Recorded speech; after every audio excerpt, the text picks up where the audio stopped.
Welcome back, ladies and gentlemen, for the first official episode of Bucket Fights in 2024. We had a ton of awesome moments and discussions and guests back in 2023, but like I mentioned last time, my motto going into this year is more in 2024, and we're delivering just that. This year we promise to bring you more bite-sized bits and discussions to your ear holes, but also some more guests. That's right. We're starting our first episode of 2024 with a guest. As always, we have myself, Ryan Papapost, along with Josh from Suggestive Gaming. Hello. Logan, aka Modtone. Sorry to cut you off, Josh. And Dominic, and I did it again. Just Dominic. but joining us today, we have the owner of a nostalgia-themed arcade bar located in the heart of Kenosha, Wisconsin. It's the one-stop shop for drinking, socializing, gaming, and more. Cosplay? I'm not sure. But anyways, please welcome in Milton from the Checkpoint. Welcome. There. Excellent. There it is. Thank you for having me. No, thank you for coming on and taking time out of your busy night. I know normally you'd be tending the bar right now, so we got you some time off. A little security. You got a little security. And gamers are okay. It's pretty easy. So that's probably fair. I don't know though. I've known some pretty sneaky gamers in my day. You know, you got to break up a Trekkie and a Star Wars fan on occasion. That's about it. So I don't know, man. Gamers are, I don't know, they're sneaky because you got the screen peekers. I don't know, they're sly. Us gamers, you got to watch out for us. Oh yeah, with the arcades themselves. I just had to get, we have a police shooter one, and I just had to get it repaired. They're just very passionate with the controllers. So we had to put little signs that say, please treat me gently, really? With love. So yeah, because once we put up a high scoreboard, it was a game on, So okay. They come in, they take a look, they're like, okay, now I know, they know what they're gonna do. And they kind of go for it. Unless they're going to sit at the table, bar top, and play some Switch. Okay. Usually like Mario Kart or Super Mario Brothers. Yeah. So I want to get something out of the way real quick, Josh. I know you were just about to come say something, but I want to get this out of the way real quick. You're not necessarily like an arcade bar, right? Like you have arcade games there. Yep. But you're more so about the kind of the experience of just going to the bar, having fun, hang out with your buds, and there's also games, right? That's kind of absolutely. Just a little bit of everything, touching on a lot of fandoms. We want people to feel at home. We have decor that represents everything from Firefly to Metroid to Zelda. We have a whole Sherlock. Our board game area is Sherlock Holmes theme from the Benedict Cumberbatch, I can't even say his name, episodes. So we just try to touch on a lot of different fandoms. So you have a little bit of everything. You have your board games. You can come in with your crew and do some D&D. We've had a Warhammer tournament already. We actually have one coming up again. We've had a garb sale for Renaissance clothing, so just a little bit of everything. We even had one. We have a gentleman that comes in, doesn't even drink. He just likes to come in on Saturday and play Pokemon Go in the bar and have a mocktail. So, and he came in. He's really young. And he was like, "Hey, I don't drink and want to check the place out." And I was like, "Well, you can just hang out. You don't have to drink, And so there he is, just walking around catching Pokemon. So we happen to be a Pokestop too, so that helps. Oh, are you? Perfect. Yeah. That's fun. So, Josh, before I interrupted you were going to say something. No, I was actually going to ask the same thing. Actually, I was going to get a lay of the land of what you got there, because you'd mentioned Switch at the bar. So yeah, I was curious, because it sounds like, because when you hear a barcade or a bar arcade, there's like two options, right? There's either it's an arcade with a bar, or it's a bar with an arcade. And it sounds like you're kind of leaning towards the second one, where you're not focusing on the arcade aspect of things, more so you've got a bar, you've got a great place to hang out, and here are all the things you could do. It's not necessarily like, nope, this is an arcade, and if I had to call us anything, I would call us a nerdcade. I like that. Nerdcade. That's fun. Nice. Just kind of cover everything. So, I'm pretty easygoing, but I've always been sort of a big guy. I'm 6'1". I'm a little husky, and I've always been in that position to bully the bullies. I remember young in high school realizing someone picking on my friends, and then I sort of you just had that moment of clarity, and I was like, wait a second, they're picking on my smaller nerd friends. I'm a nerd. I'm very large. I'm going to go push this person down. And, yeah.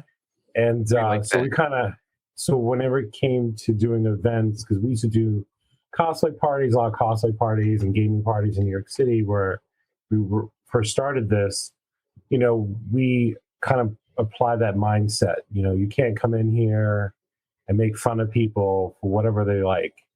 That's really our number one rule. So we're really looking for that. We're not looking for the traditional. You're going to have that traditional, like maybe couple fighting or something like that. But, it's happened only once so far that someone came in and sort of looked around and was like, what's all this silly stuff? And, I just instantly was like, well, maybe this isn't for you because this is just a place to kind of hang out, have fun, and just be who you want to be. Just the other day, someone came in and for New Year's, we had a big New Year's blowout.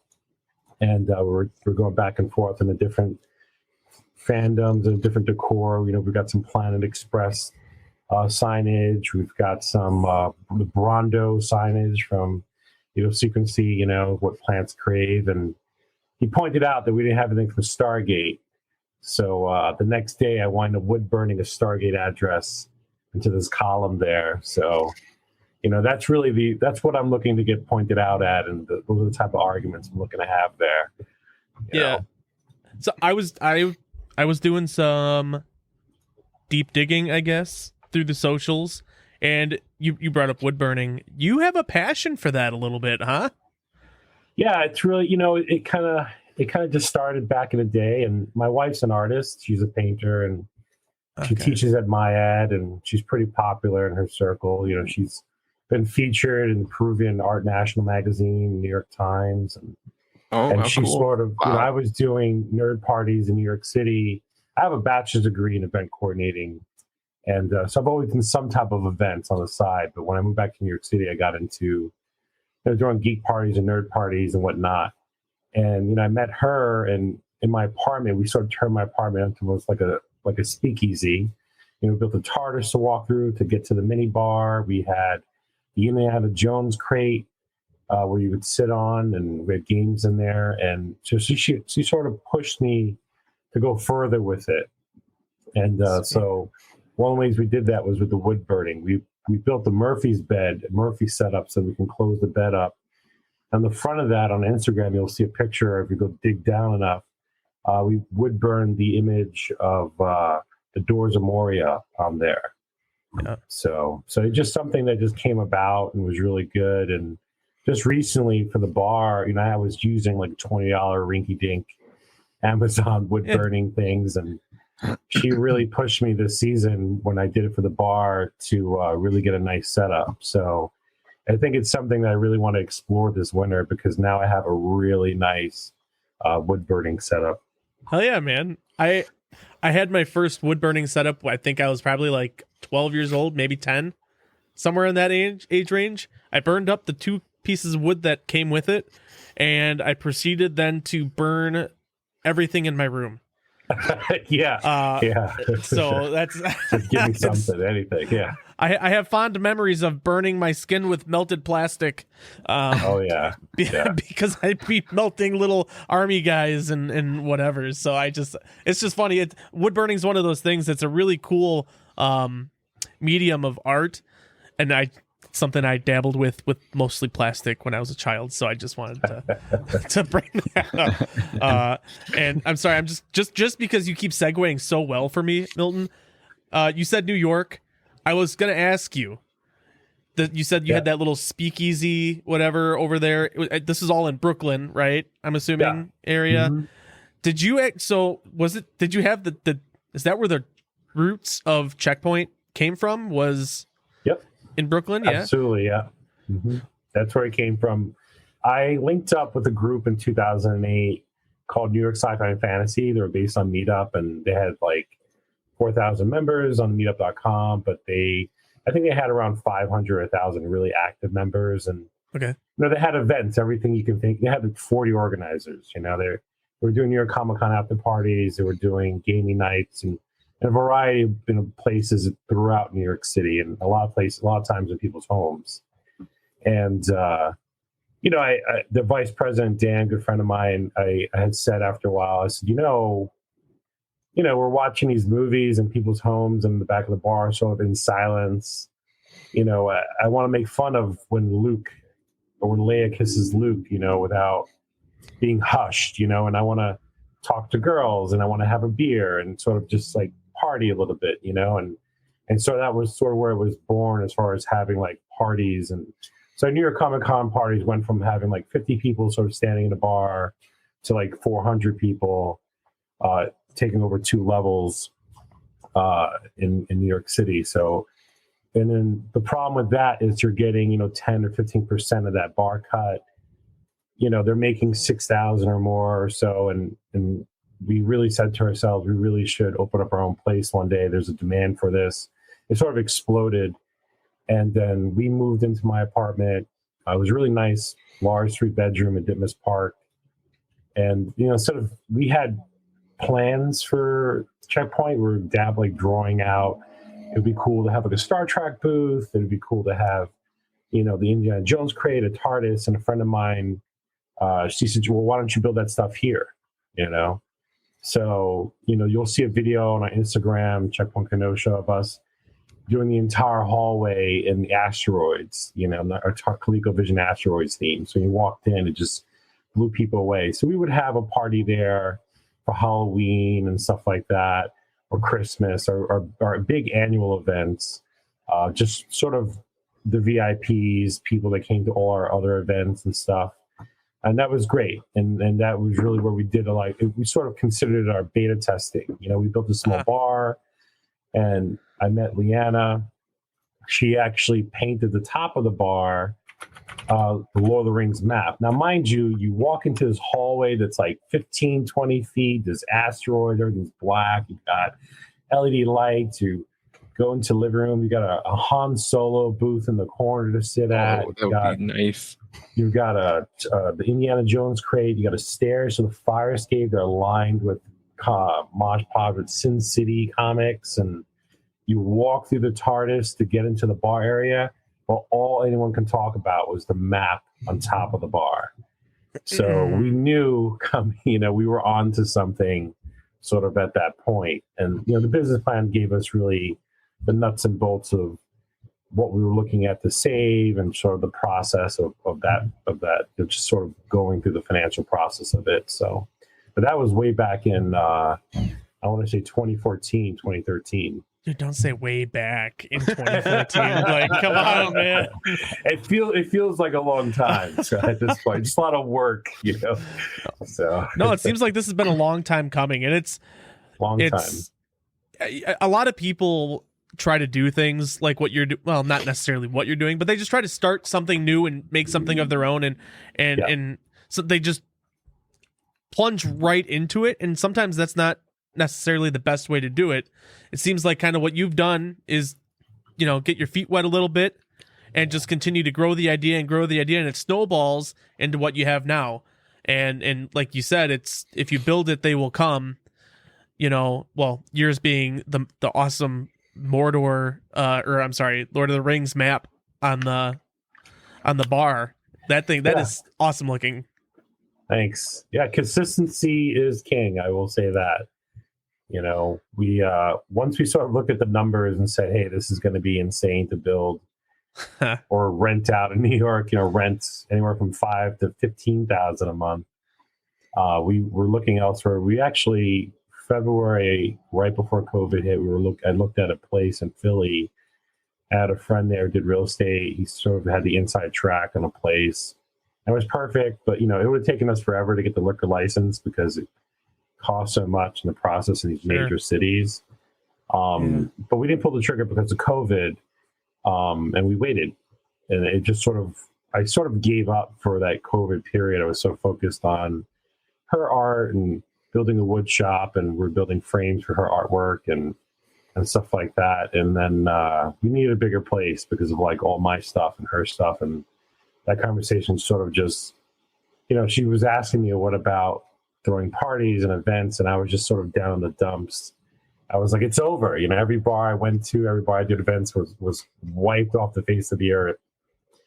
And so it was really, she really owes the credit that sort of nudged me to say, hey, it doesn't have to be here.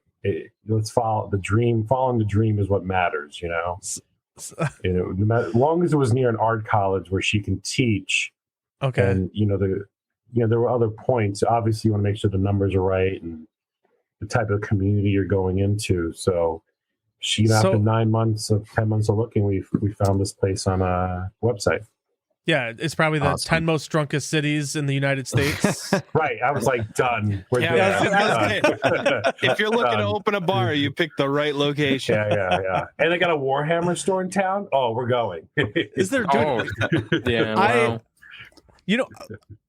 Kenosha has. So I live up in the Milwaukee area, and Kenosha, I've never thought of Kenosha as kind of this is really an up and coming kind of area, but just between you now and then also our buddy Donovan, who owns a shop down there.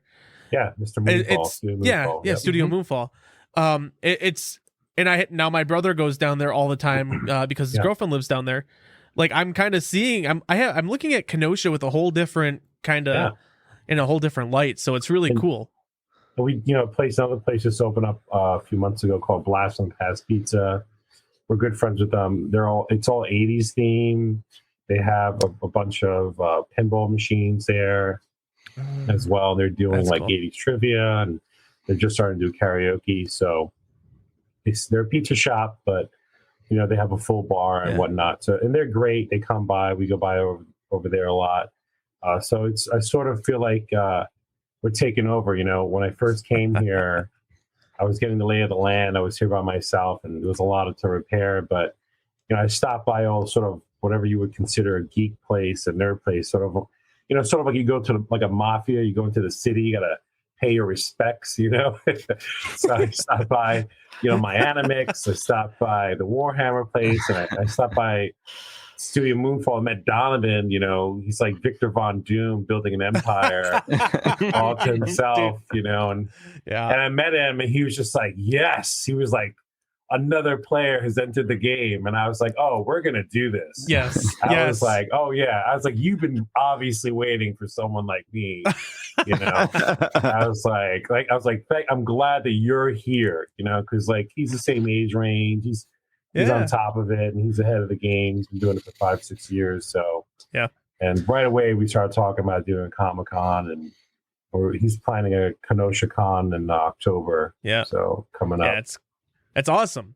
I want just a real quick before I let any of the other guys. I know I've been kind of dominating all the questions here, but we did have. I like to, if you're watching us live, we do stream this live on Twitch.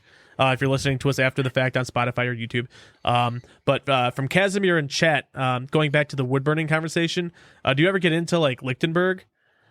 It's like if you don't know what that is, it's it's kind of like where you like electrify something and kind of capture. Oh, like the lightning bolt type. Yes. I want to try it, and let me tell you something. I've done plumbing, I've done carpentry. I've recently have been practicing and doing some brick tucking with the mortar and stuff. Oh boy.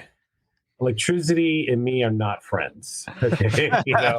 We're not buddies. I think I owe it money because it keeps trying to kill me. So I'm willing to try, but like any glove, like full gear, like, and like a shield. It'll be like an episode of Mythbusters, but I do want to try it. So. All right. I got to bring attention to the chat. If they're asking, I like to, especially when it's a good question like that. I know. It's great. And the shelves in between each of the games, we wood burned different fandom images on there from Star Trek, Star Wars, Alice in Wonderland. And I originally wanted to do that, but I had so much to do. I figured, this is not the good time to get hospitalized. So, and I asked around, no one around here. I couldn't find anyone that did it around here to kind of walk me through it. So I put it on the back burner. Fair enough.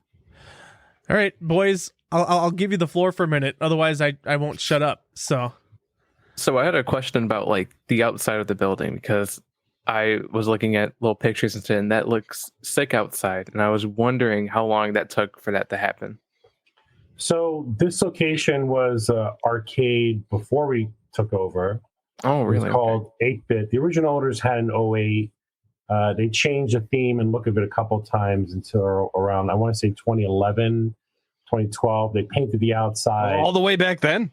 Yeah, they painted the outside to a mural. And we painted, when we took it over, the outside needed a lot of work. The mural had sort of degraded by then. It had been a long time since anyone sort of kept it up.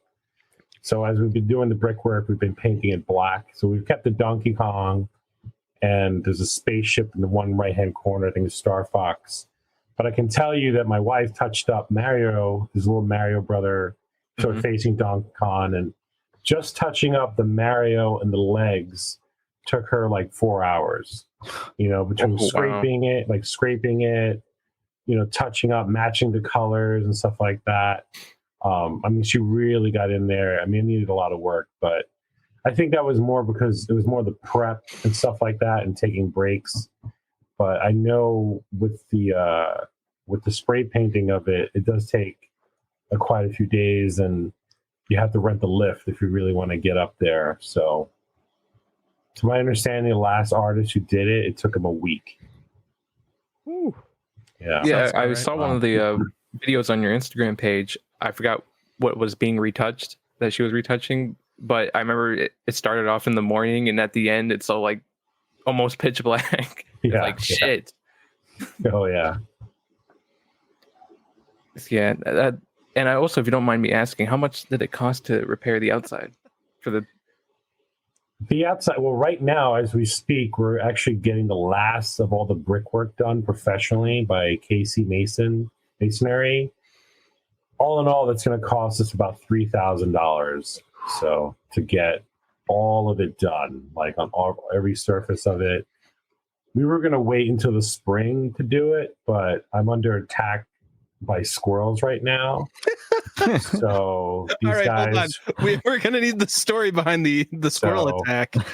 Let me tell you, these guys are devious. I have a hole in my ceiling in my living room, and because I was trying to capture them, and I looked up, and I see two of them looking down at me, and I swear one disappears for a second, and you hear the cage snap close, and he came back. I looked at me. Who does that? Just to rub it in. Yeah, who does that? I can't believe it. So I've asked around, and apparently it's a huge problem. I captured one.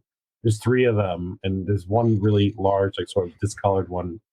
And I let that guy go blocks and blocks away. He was back like 2 days later. Yeah. So it's got to be real far away. So there's one area. Yeah, I know, right? He's probably watching this game in the living room, We just got a new 55-inch a couple months ago. So, but there's one wall on the very top of one of the walls on the outside under this like sort of metal soffit.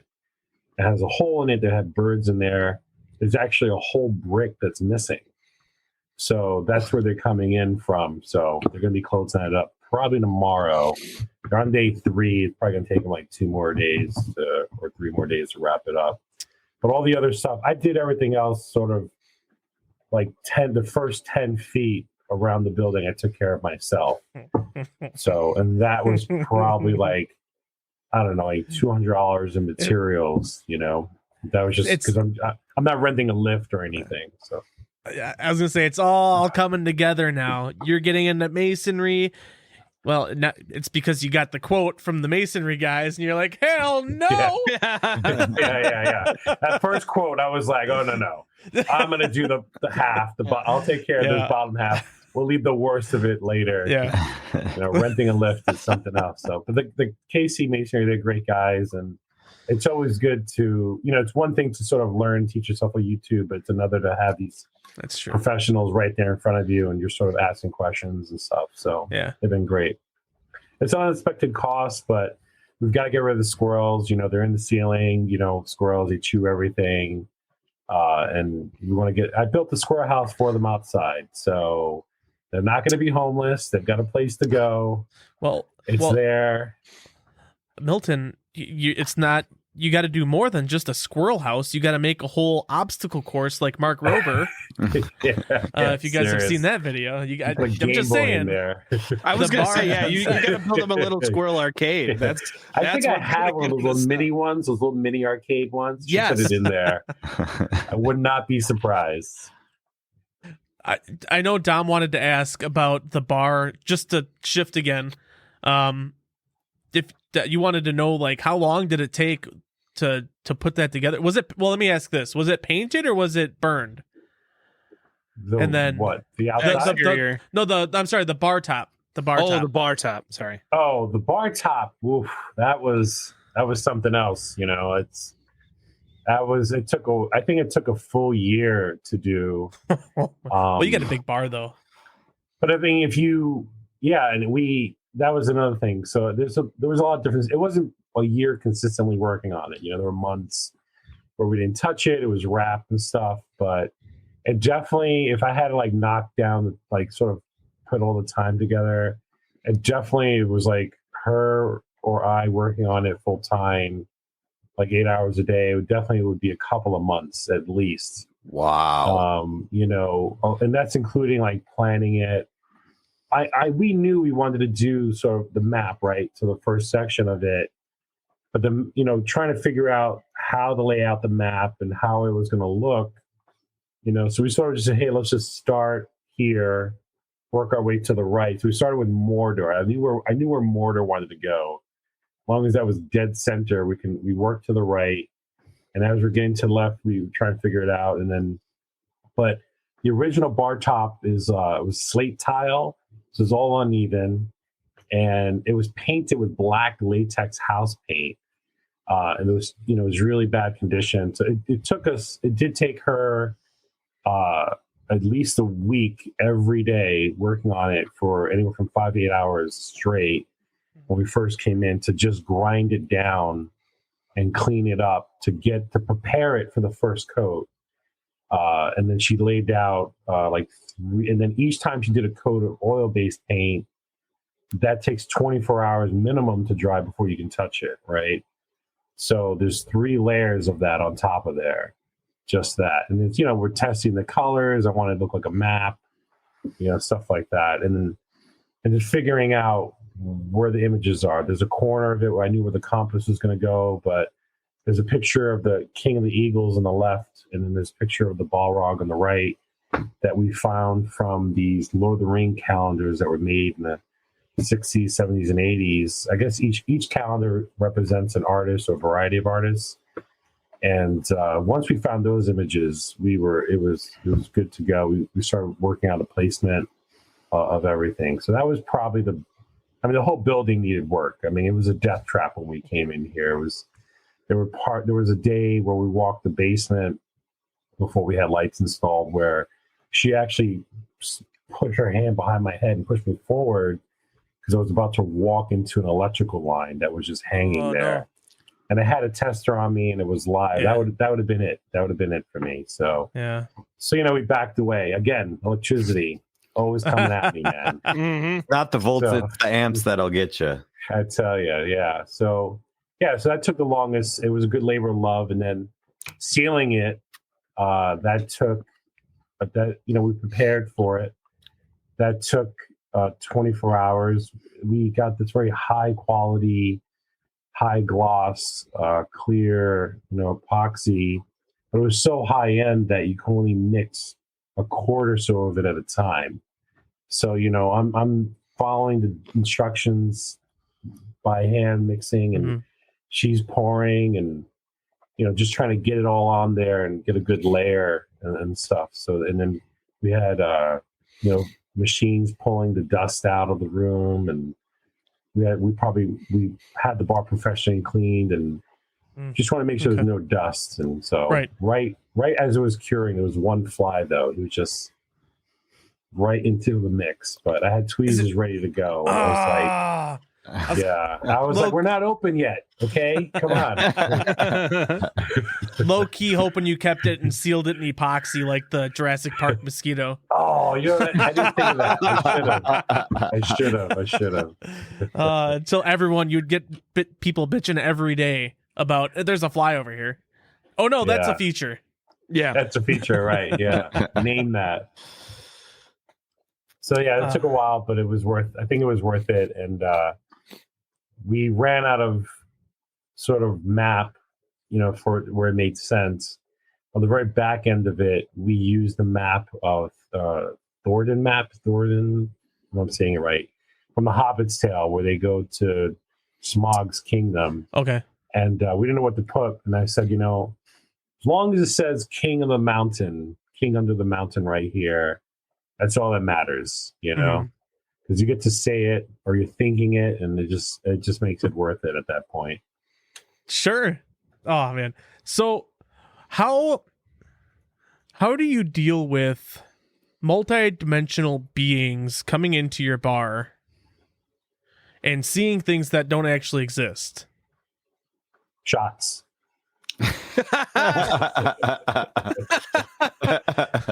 Okay. All right. A perfect answer. Yeah, that's perfect. No, well, go ahead. No. Go ahead. Go, please. No. I was saying, like, there's something trippy and time warpy about the place. I think it's because it's been a bar since the 1920s. We installed lights into the basement, and they'll all be off, and then I'll go down there after a couple of days, and then one or two of them are on. Sure. And then those buildings were all built in the early 90s, right? Like 20s, like 20s or 10s even. Our building was built in 1911. Yeah. So. Wow. Yeah. And then we'll have customers come in, and we have one guy, we call him Meatball, and he comes in and he tells us stories of how it used to be and how things are great. And then like the next day we'll come in and he'll sit in the same place and he'll tell us the same exact story. But then I realize I'm wearing the same hoodie, and I'm like, wait, is this yesterday? Is this last week? Like, it really messes with your mind, Okay. Well, so the reason I brought it up was in my research, there was a rather interesting Google review where you where you mention it multidimensional. Yeah. I'm not that energy. People come in and they just hit parallel realities. It's too much for them. They just push into another universe. So I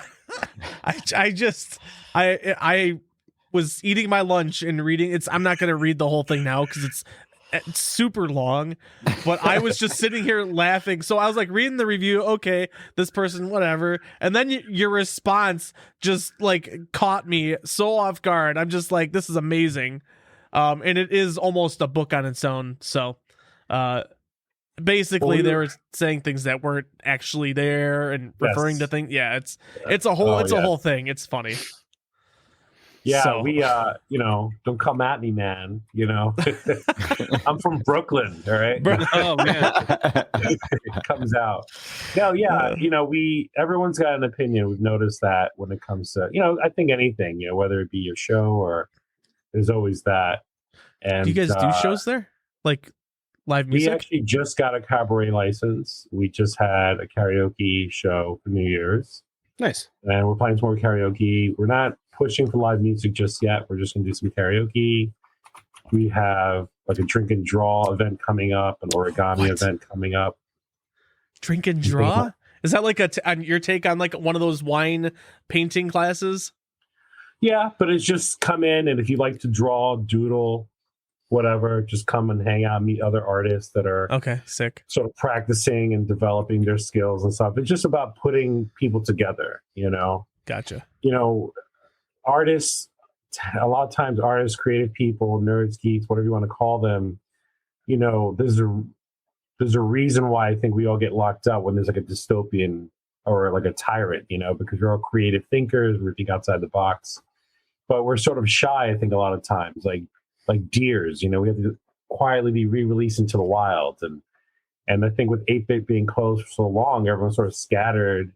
So we're trying to get these events out to pull people together, bring them back together, and they can meet other people, like-minded people who share their passion for their particular fandom. And if two people can meet and share that moment, I mean, there's just nothing better than that. We had the garb sale for the Renaissance clothing, and a lot of people came in costume. We had a special that if you came in costume, your first drink was free.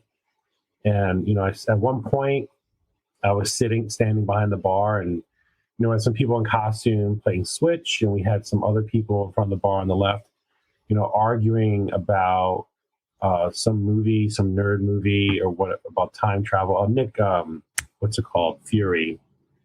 Nick Fury, something like that. Anyway, it's a great film. I gotta look it up. And I just thought nobody knew each other. None of these people knew each other. But they were having such passionate conversations. They were having such a great time, going nuts about Smash Brothers and their argument, that I thought this is what it's all about, creating that safe space where people just enjoy their fandoms. Right.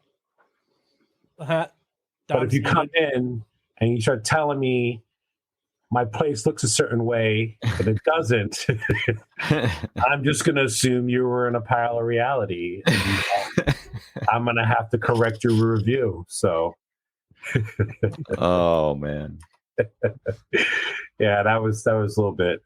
I backed off after a while. So, I mean, they kept reaching out to us and stuff about it and explained to us that we're just trying to be helpful. And I appreciate that. But, you got to let us do our thing after a while. So, yeah. Hold on. Let me get Dom back. Hold on, Dom. Hold on. Get Dom back in here. I gotta find this movie. Are you guys able to hear Dom? Yes. Yeah. You guys can hear Dom, but I can't. You can hear me? Oh, I can hear you now. Oh, okay. That's weird. All right. Ask away, buddy. Well, I was trying to say, it sounds like you really pride yourself on making this like comfortable and safe environment for people that are into like nerdy stuff like that. And I think that's such a cool thing to have. It makes me want to go there, even though I'm like very far away. Yeah, he's in California. Dom's in California. Road trip. I'm not in California. He's on the West Coast. He's on the I've East Coast. Practice. I've had some practice when I was with New York Sci-Fi. We prided ourselves, and just around that time, there were other groups sort of blowing up in New York City doing these events, and one of the groups was Sexy Nerds, which they're still around and they're killing it. He organizes Brooklyn Con now. I think after COVID, he's the last man standing as far as these groups. And he, in the beginning, had some security issues and people were being handsy at his events and stuff like that. So we teamed up and we did an event together. And that was one of the reasons why we took that seriously. We became aware of that.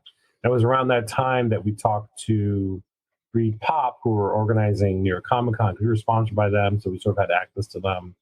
And we really stressed this issue about cosplays not consent. And that's where that came from. That came from the New York Sci-Fi group. And then Reed Pop latched onto that. And that's when you go to New York Comic Con these days and you see these signs that say cosplays not consent, that's where that originated from. So around that time, it was a huge issue. So because that culture grew to the point where people were going out, so it was just something that we sort of learned as we went. And you see that sign like at every con now, almost now, from what I've seen. Yeah, that's where So that came from. I missed the very beginning. What do they mean by cosplay is not consent? Just like in a... So cosplayers are dressed up and whatnot, and at like Comic Cons, other events, people want to take pictures with them and they put their hands around them. Okay, right. Okay, put their hands on them. That's what I thought. Post basically to boil it down, it's just because a person is dressed maybe provocatively because they're dressing up as a certain character does not mean that you have a right to treat them as if they're basically an object for show. They're still a human being. Cosplay is not consent as some kind of means of, hey, you can objectify me because I'm dressed a certain way. Gotcha. Okay. I do a really pretty good Hugo Strange, and I remember I went one year when some guy was like, "Oh, this is great!" Like, grabbed my Arkham Asylum patch, and like it kind of took. I was like, I had like glued on, and it kind of tore off, and I was like, "Cosplay's not consent. What are you doing, man?" So you kicked him in the nuts, right? No, I tased them. There you go. Much better. That's what Hugo Strange would do, you know. That's true. That's a good point. I like that. Really important question. What's a corn star? A corn star? Yeah. This comes from chat. I don't know. What is a corn star? I don't know. I was asking because the question came from chat. Yeah. I am. Yeah, it's in chat. Everyone. All right, so it's just a censored version of porn star. Yeah. Like replace the C with a P. Oh. Bro, Pornhub. Remember when that was? I get it. No, we're not all on Pornhub like you, Don. Corn. It's pictures of corn. Getting that. Wait, it's like got hacked with corn? No, there's like the band separate site. Yeah, oh, called Pornhub. Gotcha. That would be really funny. It's like Penn Island, you know. Gotcha. It would be really funny for Pornhub to get hacked into Cornhub and just think it'd be freaking hilarious. Just have the band Korn, just all of their music videos. Now we're talking. That is a fantastic idea. That would be I great. did do a corn show one year. Oh, I did work a corn show at Hammerstein Ballroom.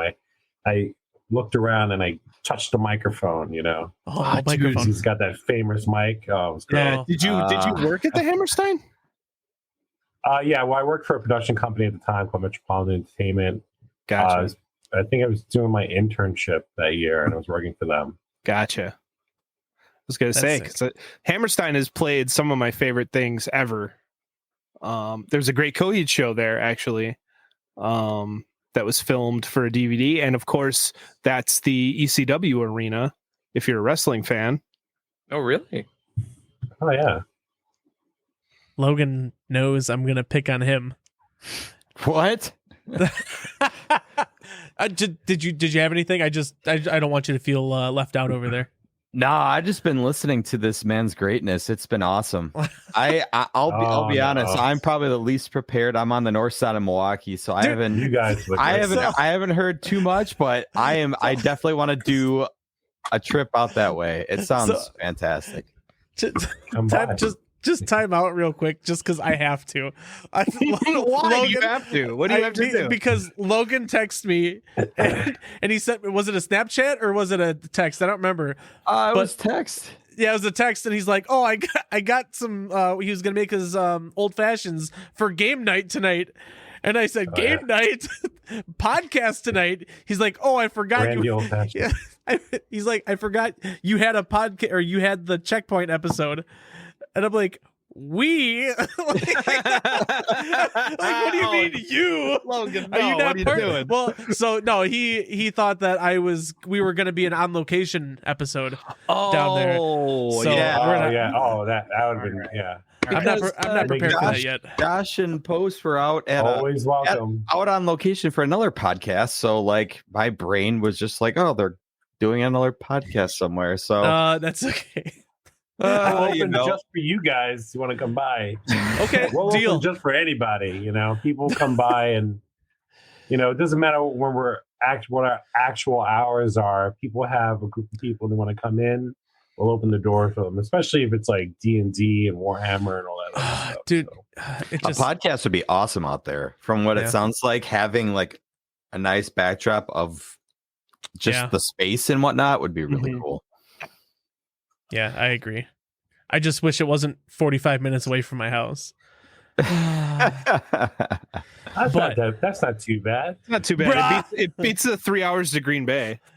That's true. Oh, That's true. Yeah. That's true. If we could do a special road trip episode.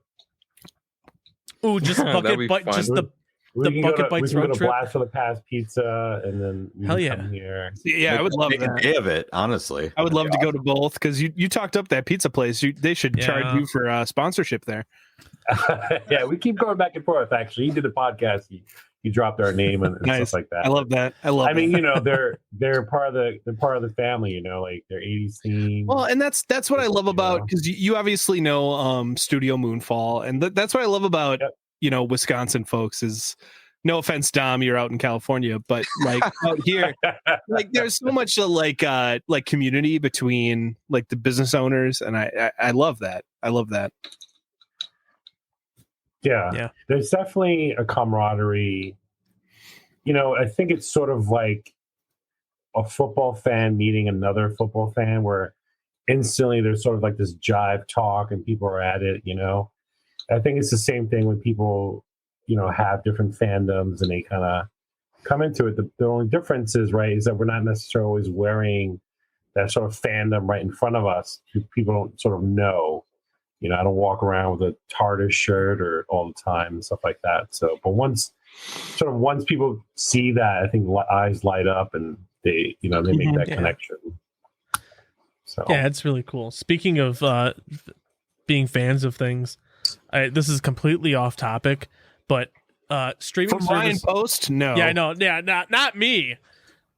Streaming services are getting absolutely bonkers and stupid. I just wanted to bring this up as one of our talking points today, because I don't know if any of you guys saw this, but Peacock is there's going to be an NFL game that you can only watch live streamed on Peacock. Haven't they done this for baseball for a while? Okay, but it's different because it's NFL football, which is always baseball is just as important. I'm not saying it's not as important, but you can't always watch a baseball game on free TV. Well, that's just because there's less football games. Well, right?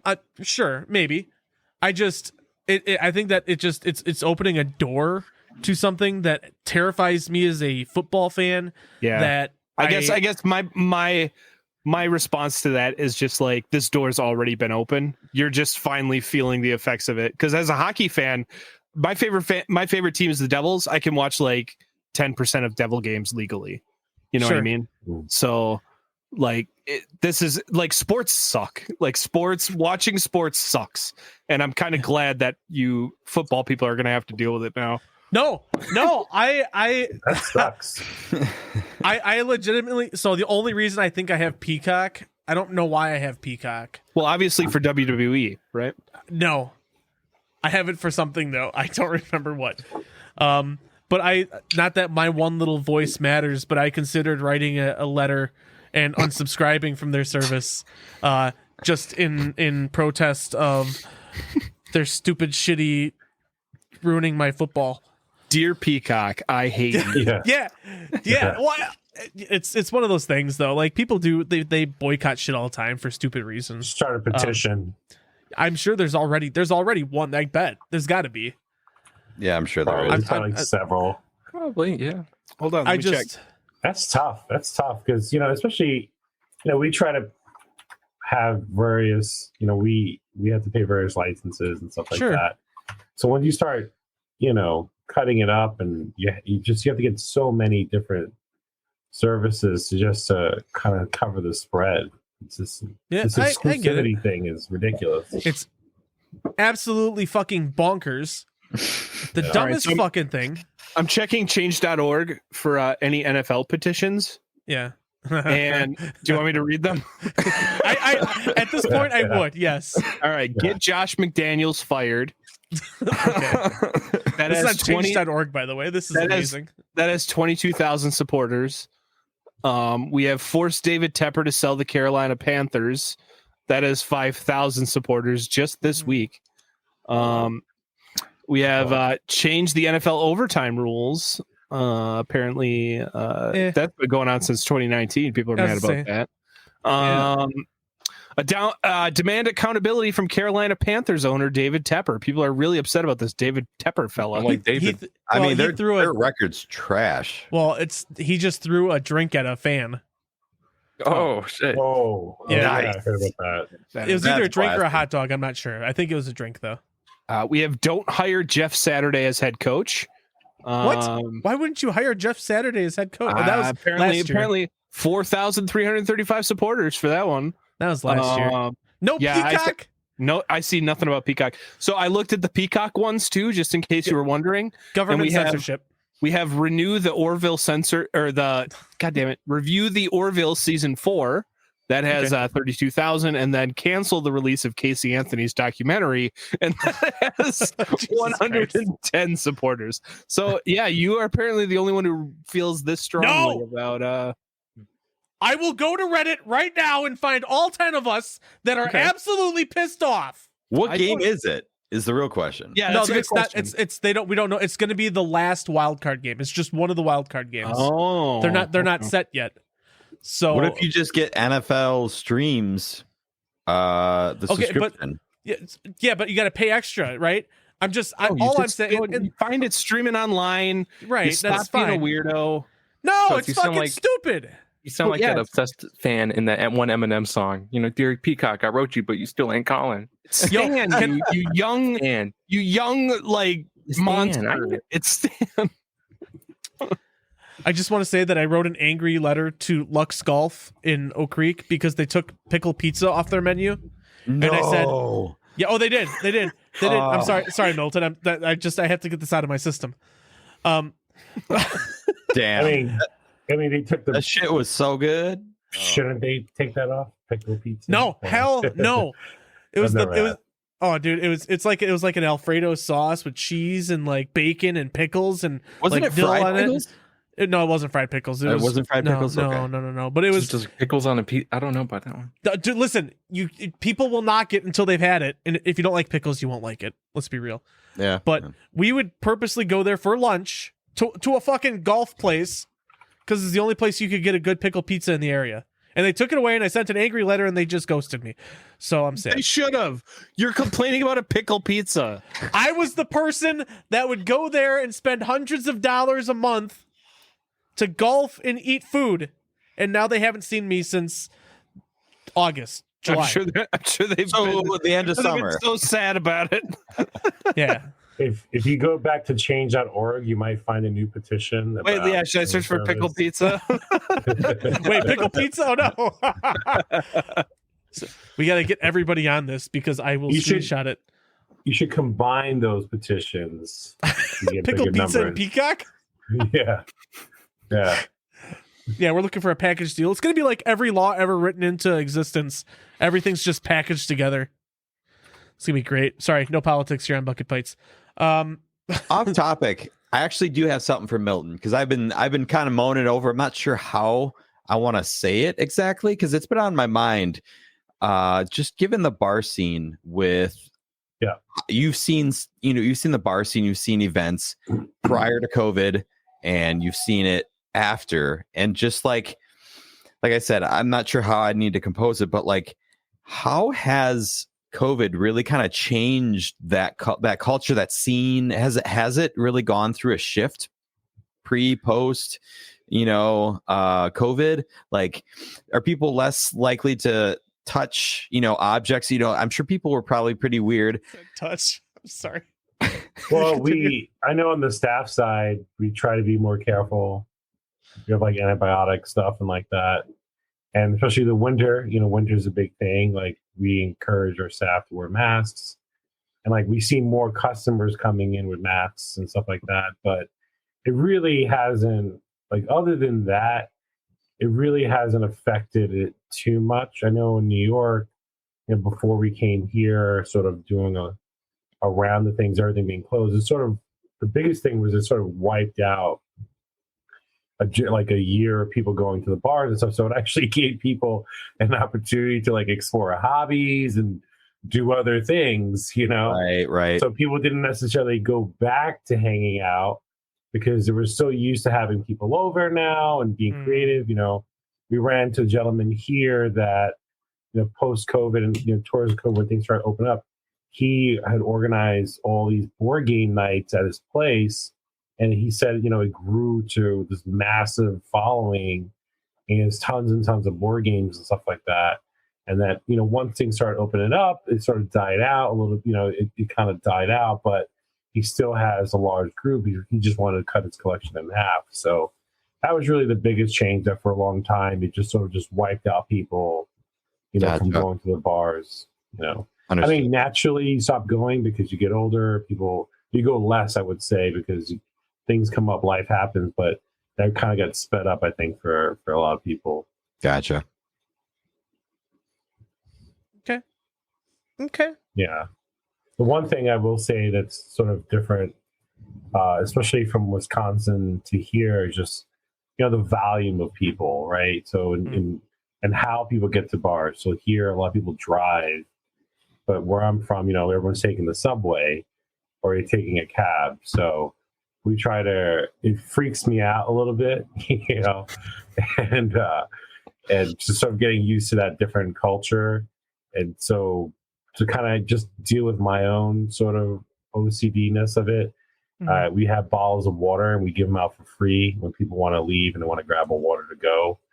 And we just, they're running up a tab, we just hand them a water. We don't even ask. We just give them water and say, hey, listen, who's driving here? We're very intrusive, and not intrusive, but we're very, what's the word we're looking for? Forthcoming, or we just ask accepting. who's driving. Raise the question, yeah. Yeah, we raise the question, like, who's driving here? How are you getting home? And so we sort of take it from there. So that's really smart because, I mean, let's be real. A lot of Wisconsinites really kind of take that very lightly. Mm-hmm. I mean, it being probably the drunkest state, one of the drunkest states, right? Our tolerance is, as far as a statewide goes, is pretty high for the most part. Well, and unfortunately, like, drunk driving is a cultural thing here. Yes. Yeah. It's something I had to adjust to. I'm still adjusting to it. It blew my mind. It's just something I never had to deal with. You just hop in a cab or you just get on the subway, ultimately one or the other. Okay. I haven't really thought about that. It is really, I guess the subway is probably the most common, most realistic, because I got to believe subway or taxis aren't exactly cheap out there. Right. Yeah. They're definitely not cheap. So it's something you definitely have to sort of like budget for that. If it's going to be that kind of night, but generally it's the subway, 9 times out of 10. So gotcha. Okay. I mean, after a while for me, that lasts like a year or two before COVID, because I'm doing my own events and stuff, I wouldn't go out. I did a lot of happy hour, and I mostly started drinking in my neighborhood in Brooklyn. A bunch of bars opened up. So I stopped going into Manhattan because there's sort of a Manhattan tax. Everything's a little more expensive in Manhattan. And I said, hey, it makes more sense to me to hang out in my neighborhood. So, so for me at that point, it was just walking home, which made it even better. Nice. Yeah. We actually have a couple of locals here that walk in and out. One of them is a DM, and we're trying to get him to do a D&D night for like newcomers and stuff. So he's always showing up like at midnight after going other places, and then he gets home and like walks here. So that's cool. We don't worry too much about him. So I just point him in the right direction, give him a water, and he's off. So hell yeah, man, that's awesome. That's awesome. Smart. I have 2 questions for you, Milton. Yeah. First one you have to answer. Okay. Do you like trivia? I do. Oh, good. Good. The second question, I want you to kind of marinate for a few minutes. But what's the worst experience that you've had so far as a bar owner? So don't you don't have to answer it right now. But I want you to mull it over real quick. Okay. Because that's just on the table. But the thing I want to get to now is you kind of have this internal bar debate going on here. I heard you bring up the switch at the bar a couple of times, but it sounds like that's not what people maybe want to play. So what's up? It's getting a little intense. We try not to pull the trigger on an idea right away. I mean, there's sometimes you just know, you go for it. And, you want to measure twice and cut once. And half the people are on us about bringing in a PS4, bringing in PS5, an Xbox, even a Wii, and getting them all set up on the screens and adding more screens. There's Carth College, not too far from us, has, an esports community. They have an esports major there and programming. Yeah. So, we've had one or two people, not necessarily, part of the team, but affiliated with the college and the students, or went to there, and they're really big gamers, online gamers and Twitch streamers and whatnot. And he was really adamant about us having, he essentially wanted us to get rid of a whole wall of arcade machines and just put, chairs and tables, and make it more of a gaming place, an online gaming place. Huh. So that's one argument. At the very least, making a section of that, or adding more, modern consoles, as you will, to the screens, and adding more screens, or going more vintage. I have like an N64 with GoldenEye that I want to connect to one of the screens. I've got an 8-bit that I want to refurbish and get that connected. I thought it'd be cool because then, how often do you see GoldenEye and you can play that? I mean, yeah, sure, we have the Switch, and that was sort of a no-brainer, because then that gave us access to the, paying for the membership. People can play 8-bit games, and they can play, Game Boy games, but there's a certain quality to be able to play it on the original console with the original controllers. So we're sort of just stuck in limbo of like, which way do we go? How do we find a balance of this? There's a famous taco shell commercial, and they go, "Why not both?" Right. So, I mean, I don't know how much space you have. Unfortunately, I was going to try and get out there this past Thursday, but I could not. So I don't know how. I know you have a pretty large bar, but I don't know how large of an area you have, or what kind of room you have for expansion that way. But I think you already have a large wall of arcade games and pinball. You got a bunch of pinball machines there and stuff like that. But you have the Switch for new games. But is there?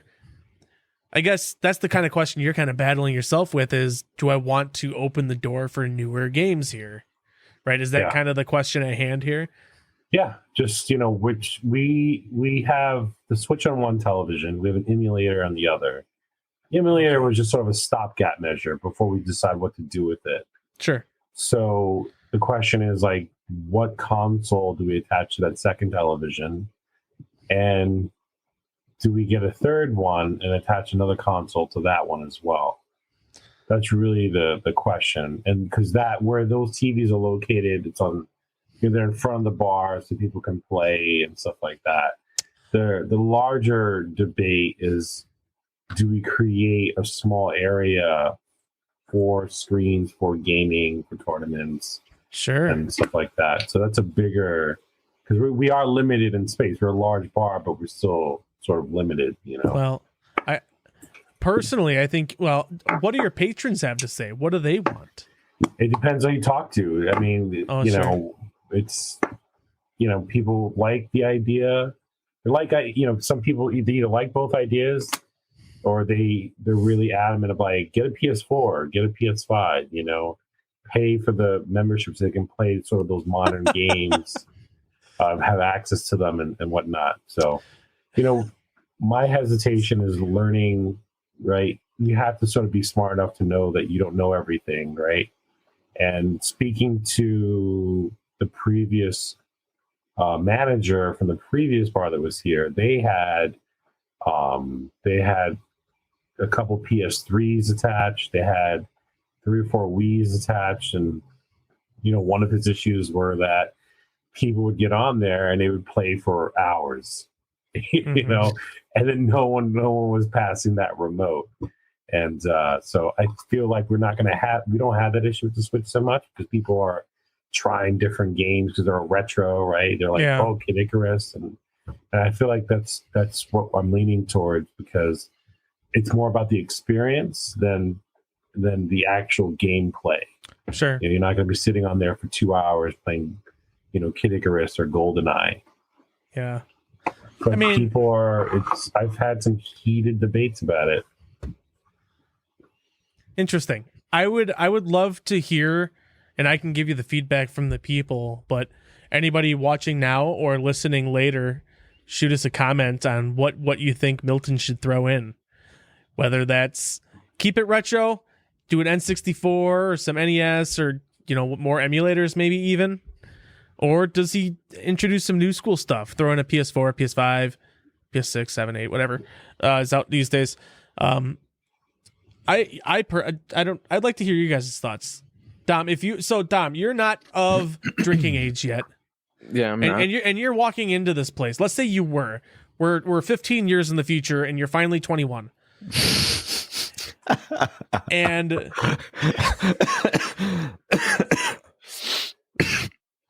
what you go to the bar and there's a bunch of arcade game or arcade game, pinball, whatever, and they got a couple of systems up there. Like what would you be looking to maybe want to play or do if nothing was taken? If nothing was taken, if I was the only person in there, right? Ooh, Conkers. Yeah. Well, I mean, there'd probably be others, but I don't know. So retro games are interesting to me, but to me, retro games get a little boring after the set amount of time you play it. Okay.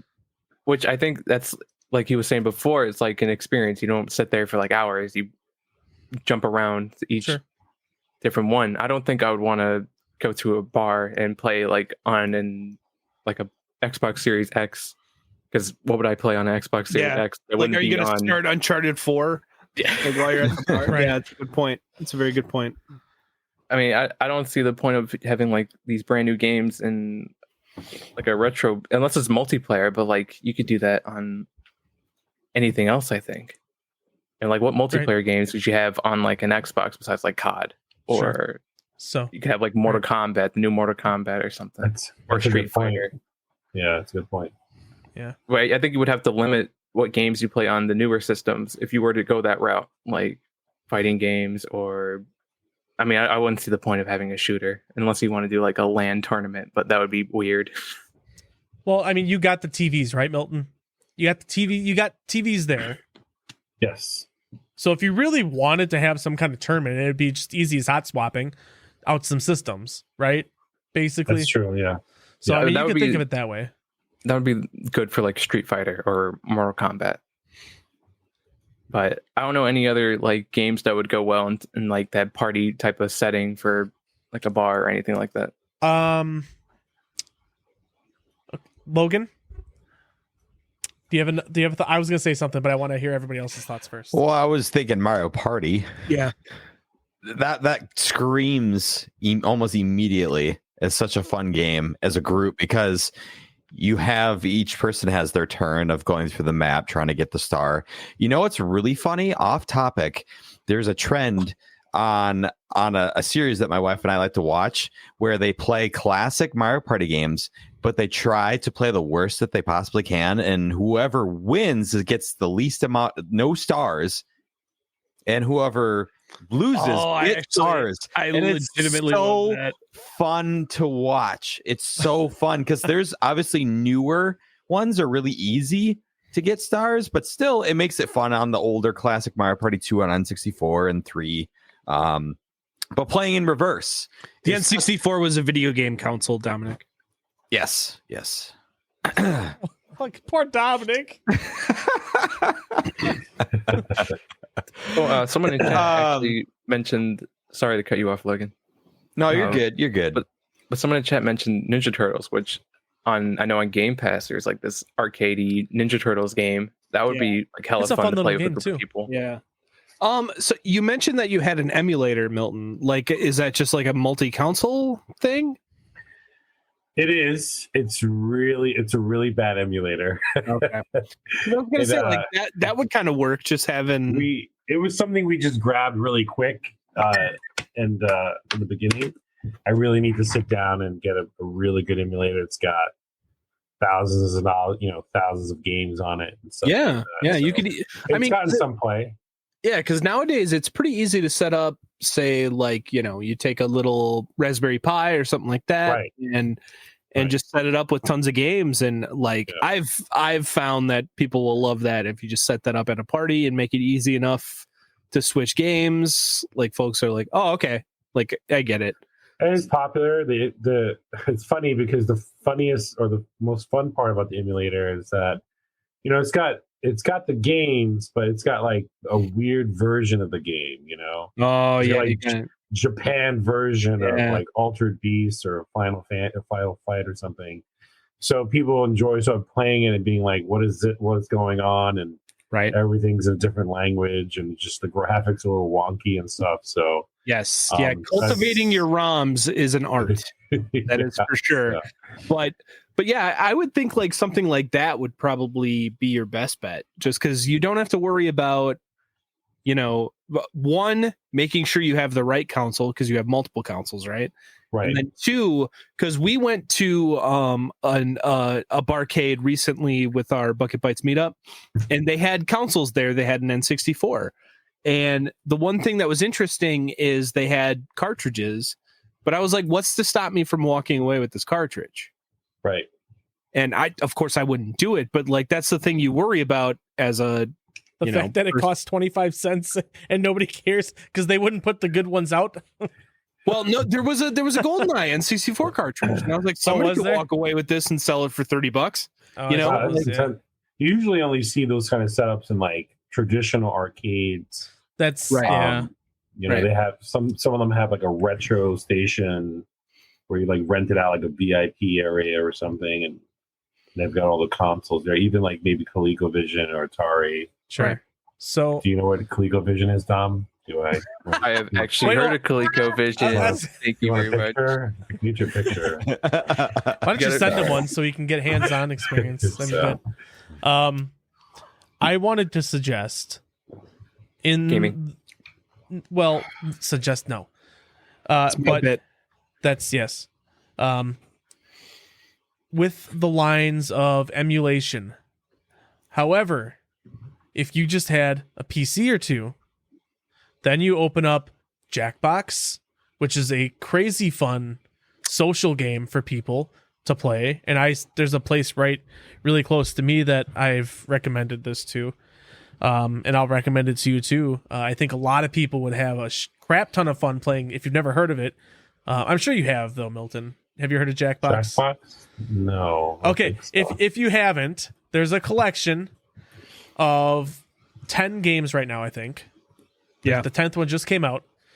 And it's a bunch of like, they're all really fun and good, and it's meant to be played as a large group game.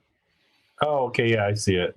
So, and I'm sure you've seen them, maybe clips or whatever. They join in with their phone. Yeah. So, they play with their phones. Mm-hmm.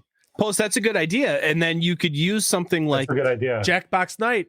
You could use something Thursday like Emu Deck and put emulation. Emulated games on there as well. And boom, you have an interface for all of this. That's like a whole like outside the box thing because that's like involving their phones and everything. Like that's smart. I like that. And everyone's got their phone with them. I know. Yep.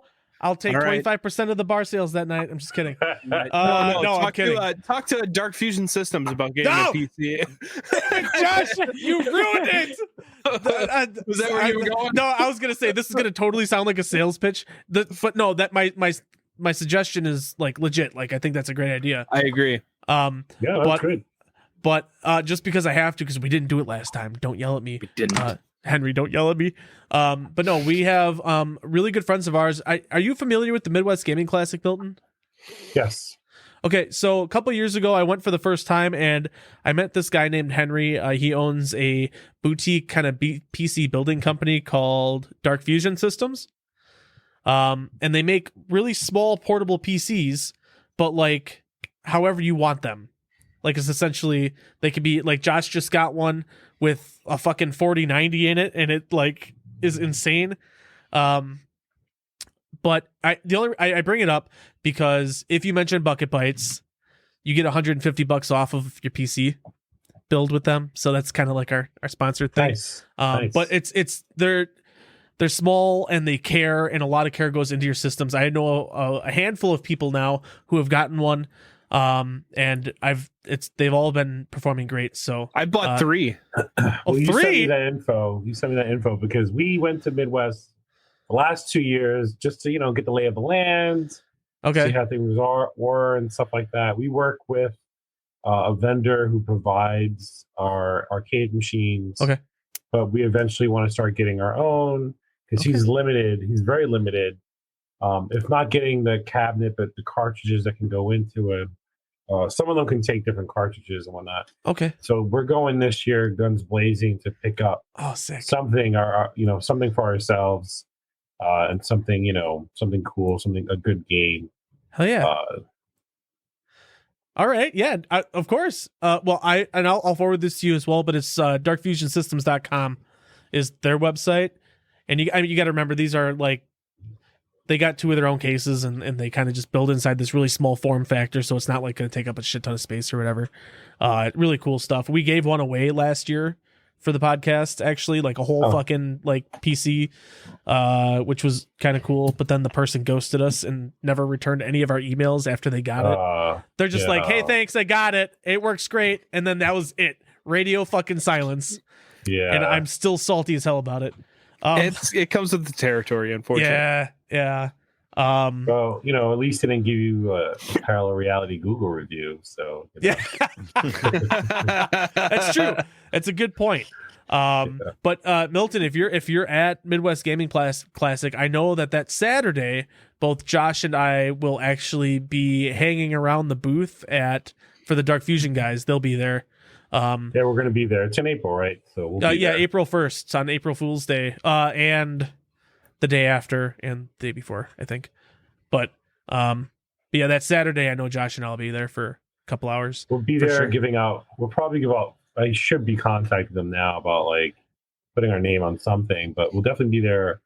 At the very least, we need to go. We've been hitting up as many cons like Dragon Con and whatnot to just meet people and not just the people running the show, but people going to it, like cosplayers and giving out flyers and stuff about us.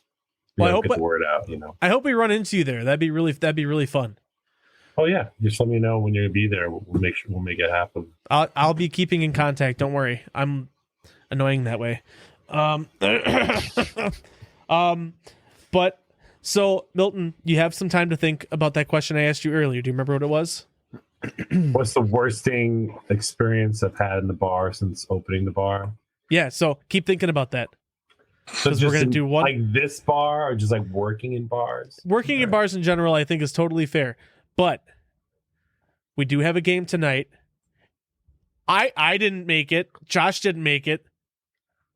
It's who normally puts the games together, but it was Dominic. Yours truly. Dom, buddy. Dominic came together with I'm so proud of you. Fun little trivia game. And Dom, I'll let you kind of take the floor here. So explain the rules and how we're going to do this. All right. All right. Welcome to Bucket Bytes Game Trivia. We're basically going to be going through games of all time and age. This is more close to me, though. So if you're old, good luck. Ooh, So the rules is I have to finish the question before you can answer. But when I'm done, you can yell out when I have finished the sentence. Oh, boy. I think I got it. Each answer is going to be like 1 point. Actually, no, we'll make it 2. Make each question 2 points, and then some of them have a bonus. Okay, which would be like worth like 1 point. How many questions? Oh, I have 13 questions. Lucky 13. Ooh. Are you going to be keeping track of score too, Dem, or no? Oh. Or do you want one of us to? I thought you had like the scoreboard. Did you not have the scoreboard anymore? I will pull it up right. So do I have to yell the answer before you finish the question? After I finish the question. Gotcha. All right. So everyone has a fair chance. Oh, okay. All right. They're all worth 2 points. And you got 13 questions. All right. So Dominic, take it away when you're ready. By the way, chat, feel free to play along with us. Oh yeah, also that. All right. Question number 1. In Metal Gear Solid, what is the fake name that Solid Snake uses? Metal Gear Solid 2. And it's Snake Plissken. Yeah. Oh, okay. Well, Josh got it. This one has a bonus. I'm sorry. Oh, this is the bonus, so you get just What is Solid Snake's real name? David. Josh gets it again. Yeah. So Dom was like, "You can't ask Metal Gear." I know. I wanted to do that. It's funny because Dominic earlier asked me the same question as like a test. Like, hey, is this like seems too hard? I'm assuming, and I almost fucking had it right. And I was like, oh. That was my ringtone for like 3 years. It was Kodak. Yep. Yeah. Oh, such a good It's sound. a classic. Such a good. All right, for question number 2, in the franchise known as Gears of War, what is the name of Dom's wife? Maria. Oh, Maria. Fuck. I think Josh got that again. It's Josh. And for a bonus, what is the name of Don's first son? Is it Louis? Jesus. No, everyone got it wrong. Yeah, I don't remember. Logan didn't Don's guess. first son. What? Oh, Logan, you want to go? I got nothing. Dom's first son's name was Benny. Benny. Okay. All right. Benny. Benny Santiago. All right. All right. For question number 3, in Elden Ring, what is the name of the horse you are given during the beginning segment of the game? Balto. No. Shit. Why did that make it harder? Oh my god. Biscuit. No. Shut up. Oh, don't do it. Dom, you're going to hate me. You're going to hate me because I don't remember. Don't look at the chat. Don't look at the chat. Dude, I don't fucking remember. I'm sorry. I don't remember. Milton, It starts with an S, I think. That's all I think. I think it starts with an S. I just Googled it, but I could tell you. Go ahead. Shadowmere? No. No? Shadowmere? No. That was gonna say that's Skyrim. Okay. Oh, that's Elder Scrolls 5. That's right. All right. It starts with an S though, doesn't it? No, it does not. Is it Thor? No. Is it Leo? Dude, you're No. gonna say it, I'm gonna get so triggered. Oh, the chat. Torrent. Torrent. Oh my god. That was a letter Torrent? off. Yeah, you got to download. Yeah, that's how you download movies. Oh my gosh. Oh. Only. Well, never mind. All right, this one should be a little easier. Which Resident Evil has the leading protagonist named Redfield? That's like at least 3. At least 3 of them. With the main antagonist being Wesker. 2, 5? 5, 4, 3, 2. Josh got it right, 5. Yeah. It's, well, also no, you're wrong, because it's also 1. Oh shit. Redfield is also in 1, and Wesker is also the secret antagonist. See, Keyword secret. I'm poking holes all over through. I'm sorry. I'm sorry, but Dom knows how I feel every time. I forgot about 1. That you're fine, Dom. You're good. No, you're good. It's good enough. also Code Veronica, but we won't talk about that. Listen, not all of us have 8-hour story summaries on all of the entire Resident I was Evil. gonna say yes. I've spent a lot of time playing Resident Evil, and Metal Gear Solid. Okay. So, all right. Question numero 5. In Halo, who are the only 2 Spartans to achieve hyper lethal rating? John Master Chief and John and Ava. What was her name? No. It wasn't Ava. Fuck. What's her name? What? No, it's not a her either. I don't know. I think it's I a can't her. remember. Is it Ghost? It's not Ghost. I can't remember the name of it. Dom shook his head. It's a her. I just don't remember her name. Is it a her? Yeah. Dom's judging me so hard right now because he knows I should know Soul this. Calibur, right? Am I wrong? Can I do a hint? Yeah. Reach. Oh. Okay. Never mind. Dude, you're asking me to remember something from 10 years ago. The worst Halo game too. No, it was okay. That TV show. Ooh. 4 was actually the worst. I still haven't watched it. I'm not looking forward Hey, to it. hold on. Don't I do actually it. didn't. I didn't hate. I didn't. If you can just ignore the fact that it's not the books or the games, And you see Master Chief's ass? you do see Master. Dude, that's the best part. That's the best part. That's the best part. Anyways. Wow. Okay, repeat the question, Dom. In Maybe Halo, we'll give who us are the the chat. only 2 Spartans to achieve hyper lethal rating?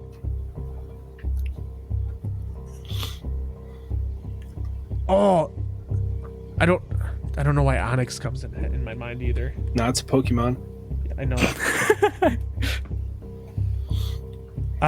I'm sorry, Dom. I'm a disappointment. Logan, you got anything or no? No, I got nothing. Noble 6. No. It's tough. I can give half credit for Master Chief. I said it first. I don't know who actually said it first. Point and a half. No, that would be only half a. I will take a half a point for that. Half a point. There you go. Because I didn't actually. I'm going to take 0 because that's the spirit of the game. Okay. Sure. All right. Question number 6. In the game Bully, what is the name of the first story boss you have to fight? I didn't even make it that far. Oh, it's the big guy. I just don't remember his name. Jockman. I remember the boss fight. I remember the entire story. I just don't remember his name. What was the question again? In the game Bully, what is the name of the first story boss you have to fight? No idea. I got nothing. Name starts with an R. Ryan. Richard.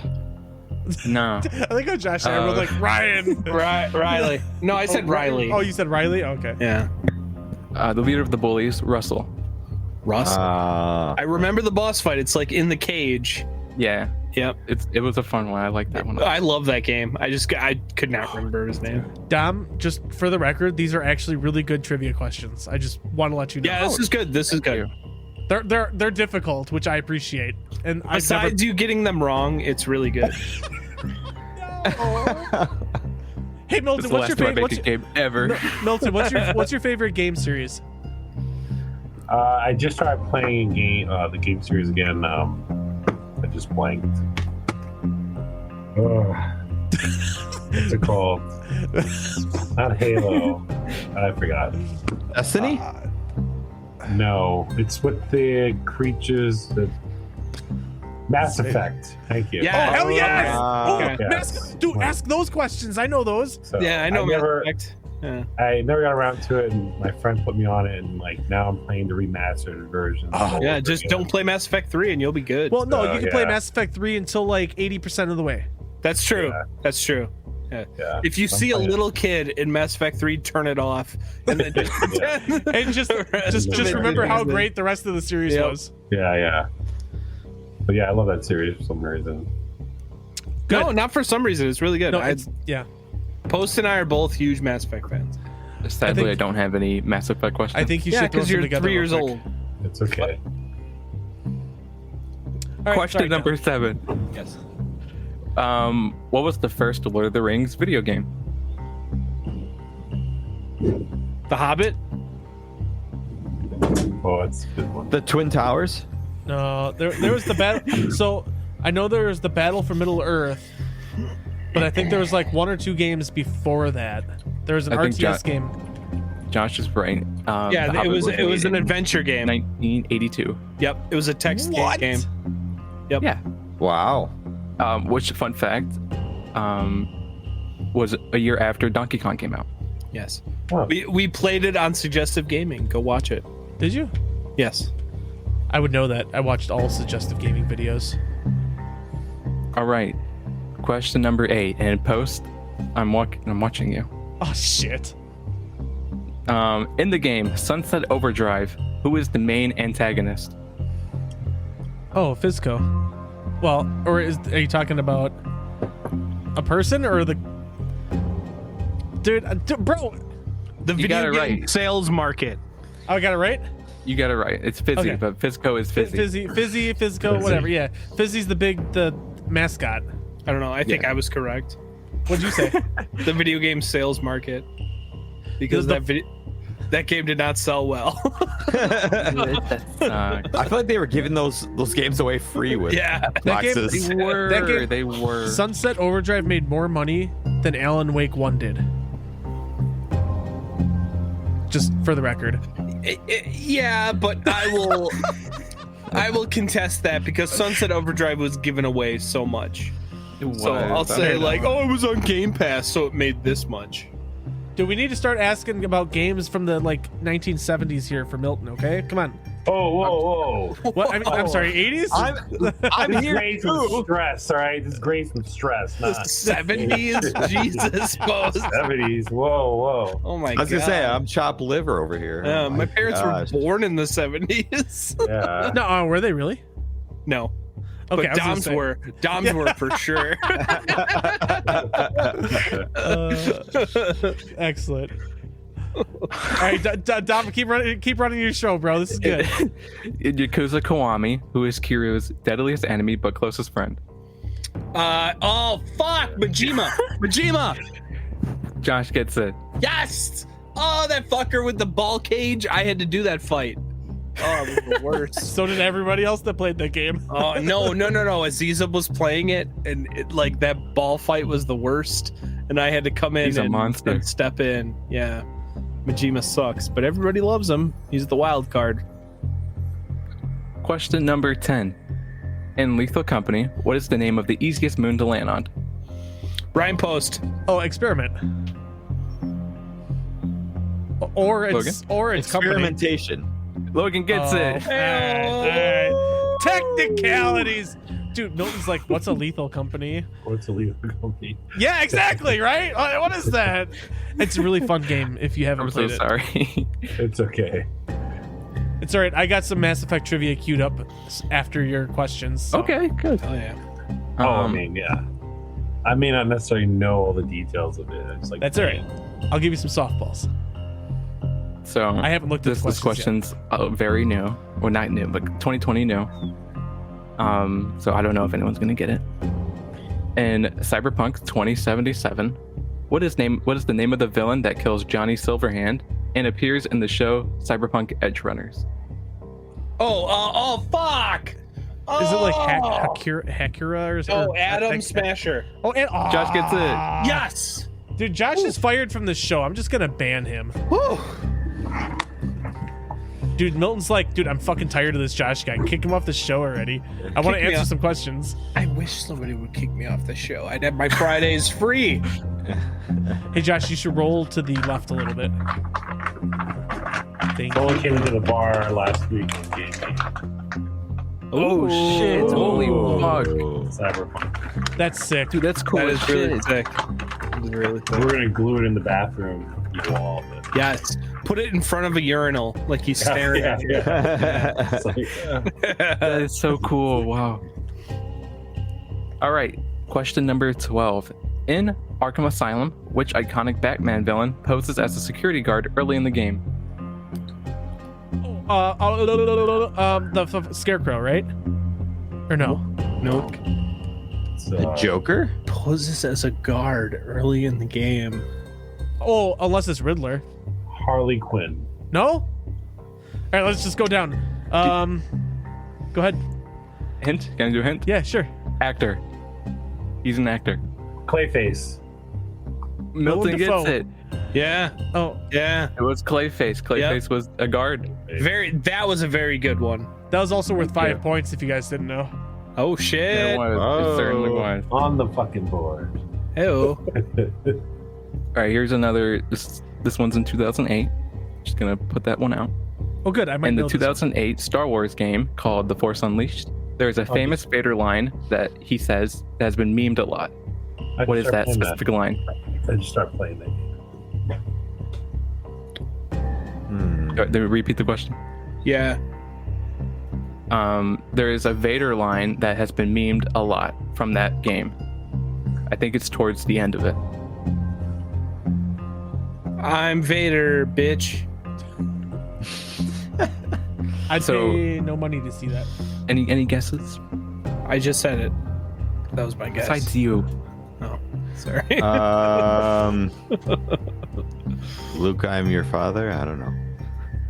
So Starkiller finally he asked why Vader betrayed him, and Vader says, I lied very loudly, and then leaves. I lied. I lied. Yes. All right, well that's that's all the questions I have. I hope All right. everyone enjoyed it. No, that was very great. good. Tom. Actually, That really was good questions. That was very good. Good stuff. Thank you. Yeah. I lost my trivia. Hold on. I molded over. Yeah. So since opening the bar, the worst thing that's happened, and it was only maybe 3-4 weeks ago, someone came in, and as they were leaving and reaching for the door, they puked. And it puked all over the door, all over their hand, and all over the mat that was there because it was raining. The mat, it was just like, ah. He just stood there like, ah.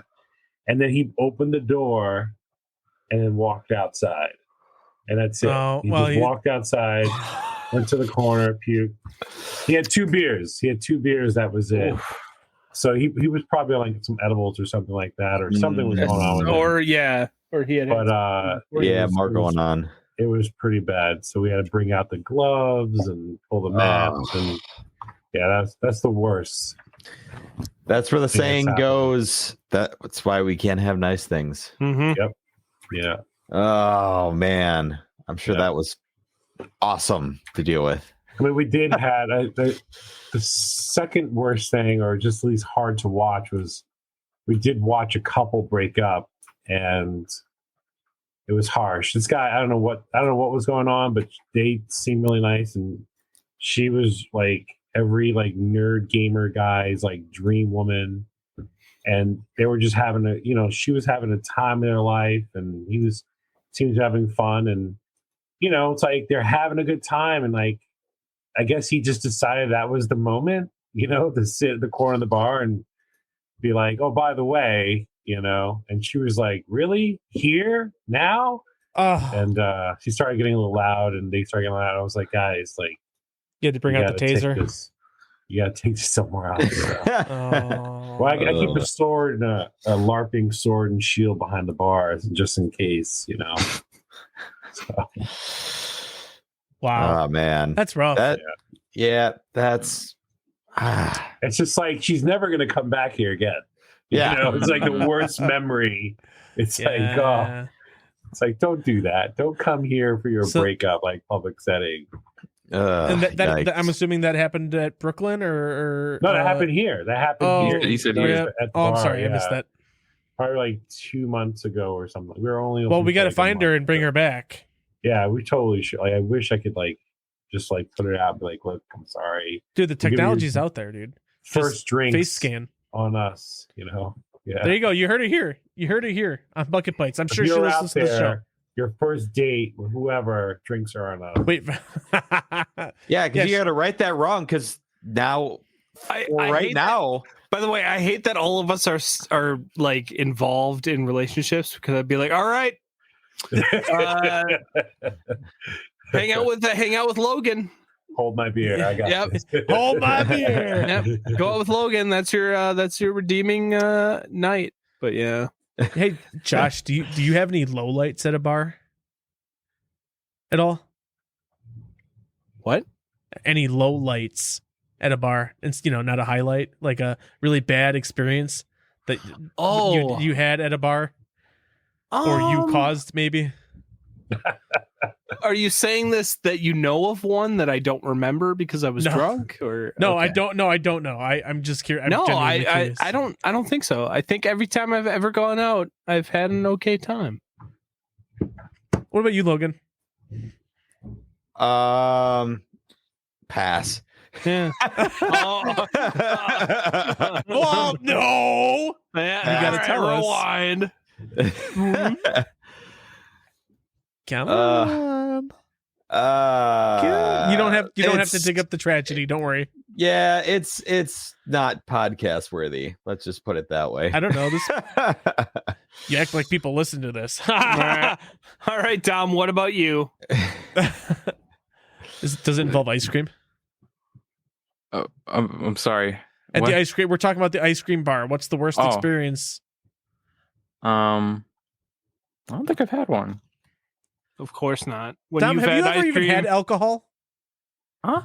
Have you ever had alcohol in your life?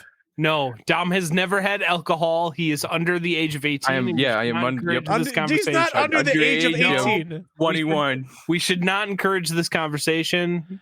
Yeah. Okay. Dom has never had alcohol. Never. You're welcome, host, for the deposition. Just hold off on that. I didn't start drinking until I was like 26. So I was at least good. 32. No rush.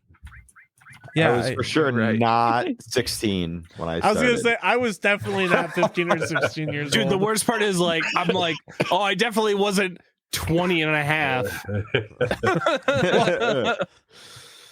Like I too am a rebel.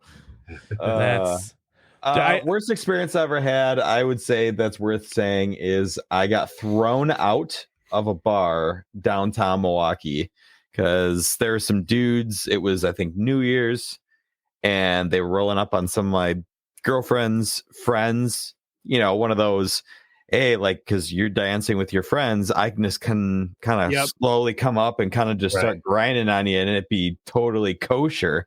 Right. So me having whiskey, which brings the Irish out of me, started getting in some people's faces, and next thing you know, bouncers see me getting in other people's faces. They throw me out, not them. Yep. Right. Yeah. Yep. It's always everybody else's fault. I was just gonna say I've heard 8 million stories in that exact same situation. Yep, it's so shit because I literally had it was me and one other dude, and we had 6 girls to watch. Yep. Yeah, and I'm 6'3", almost 6'4". Yeah, me too. So getting up in people's faces after drinking gives you that liquid confidence, you know. And and I was so like, I saw red because I got thrown out, and I was just even more mad. So the dude that was with me trying to watch over those girls was outside with me because there was cops out there with New Year's. So he was worried about me getting thrown into a drunk tank. So he had to basically Uber me back home to get me out of a shitty situation. While still worried about the other girl. Yeah, exactly. They were in the bar by themselves. Dude, we've all been there. Like that. Everybody has that exact same situation where it's just like, no, I'm not the aggressor. I'm just here to I'm here to help out, and you're worried about them.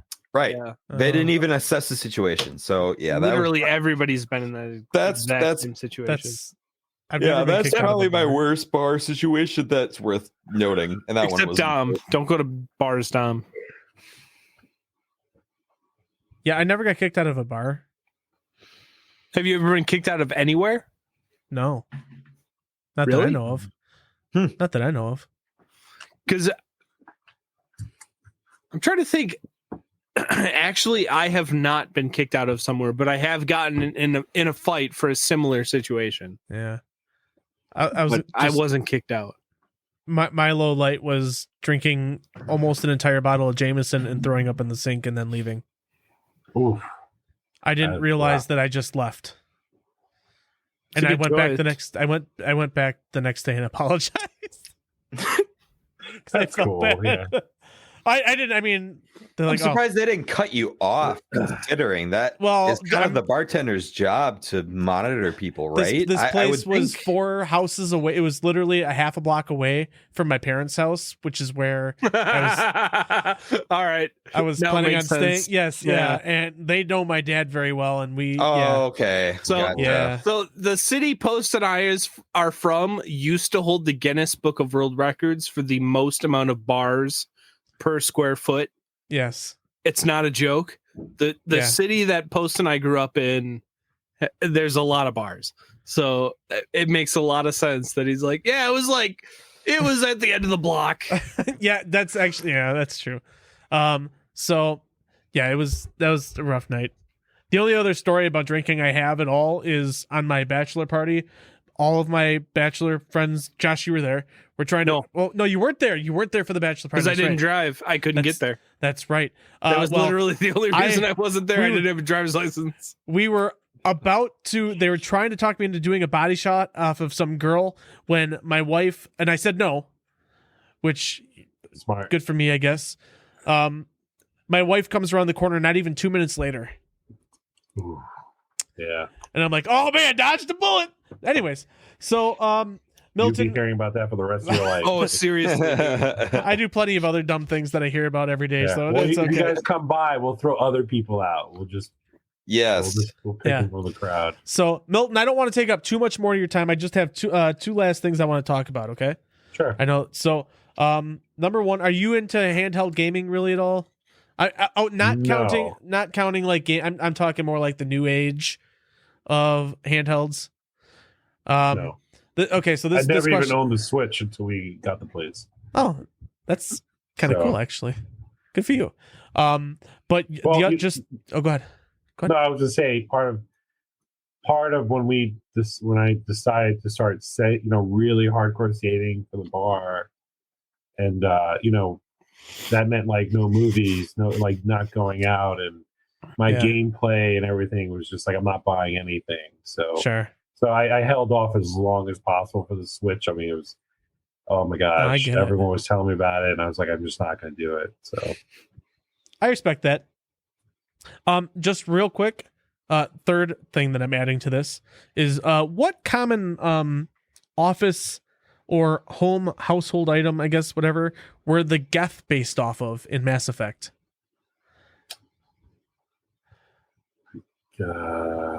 This is a really obscure question that I didn't know until I just read, and there's I guess a dev diary behind it. Common household item. Yeah, it's I was more so a lamp, but it's a lamp.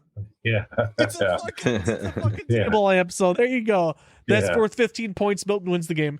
But no, the handheld question I bring up, we could talk about just real quick.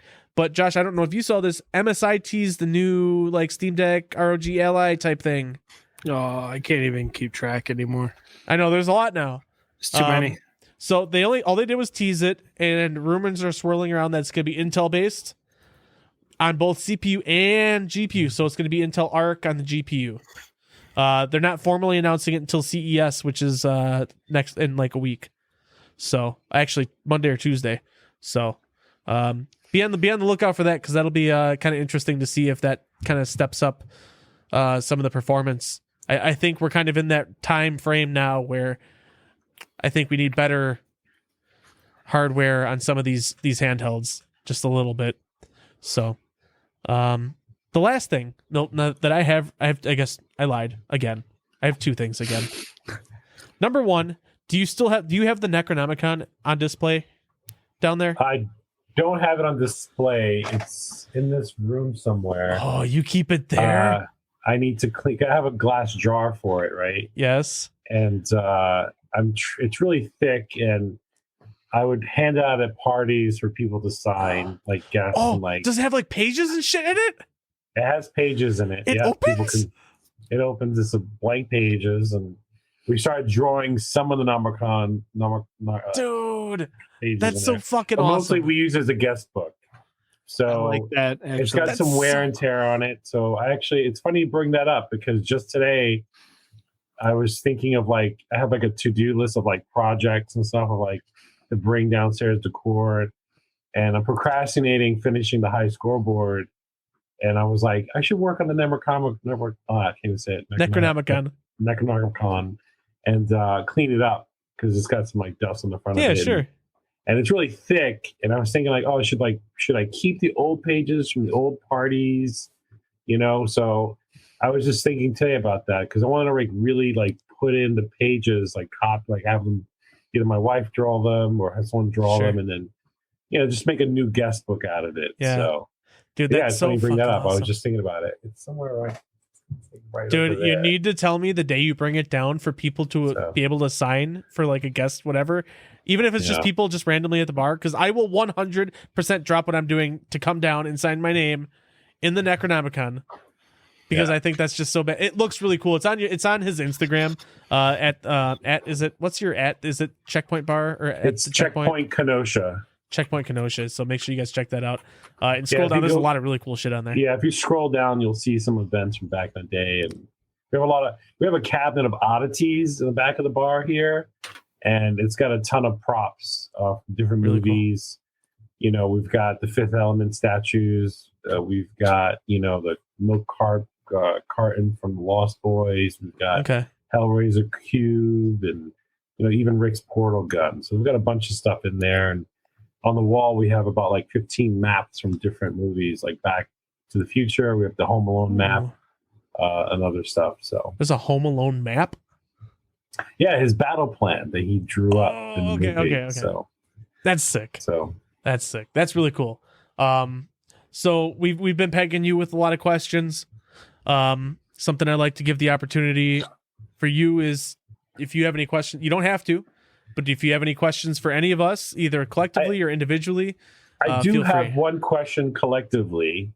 You know, I play Star Trek Fleet Command app game, and my brother's really into it. My brother's he's really always been the bigger gamer than me, and up until his first child, right? So, sure. But he plays Star Trek Fleet Command, so I said, let me start playing it to talk to him and just have something in common and chat about.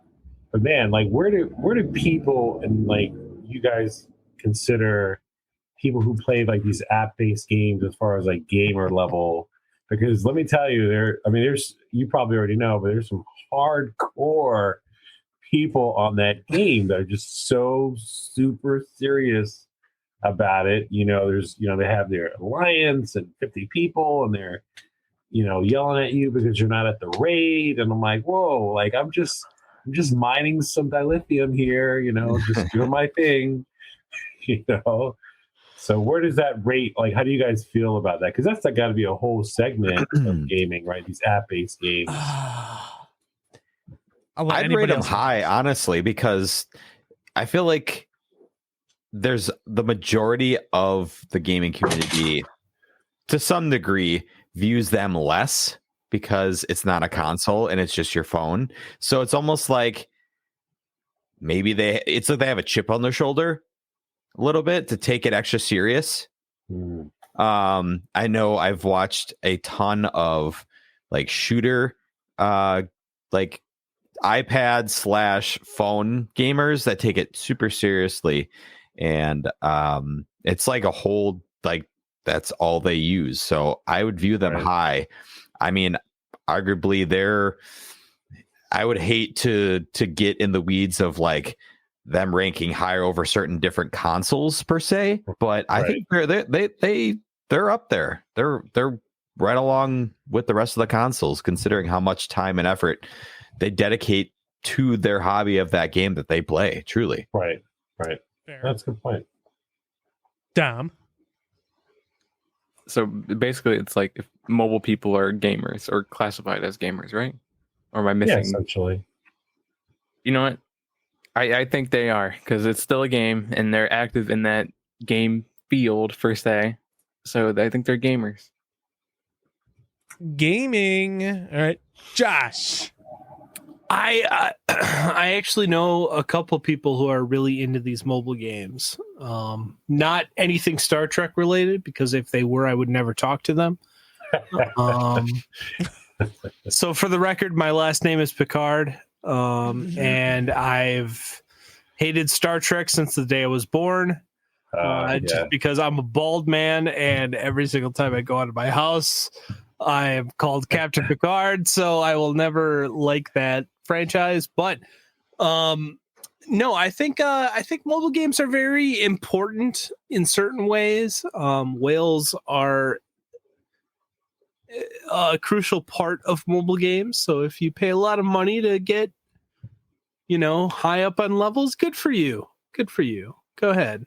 But the cost of it. Yeah. My mom, I play Clash of Clans on occasion too. I used to play hardcore, but my mother, who's 69 now, 68, she's hardcore Clash of Clans player.